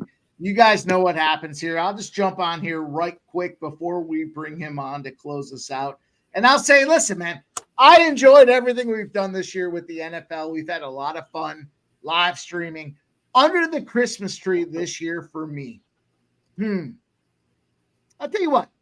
I want our guys to continue to connect, move forward, build a brand, and let's have a lot of fun just showing everybody we do what we do week in and week out. It's a ton of fun hanging out with my homies, and I just want everybody to know it. That's all it comes down to. I'm selfless. I'll be selfish, and I'll say I just want everybody to know it. That being said, let's bring our guy on to close the show out tonight. I love hanging out with this guy. We do a ton of live streams together. We've done live streams. I don't know. Maybe we got 100 this year. Maybe we got 150 this year. But I love hanging out with this guy, and I can't wait to do more next year here. 2024 is right around the corner.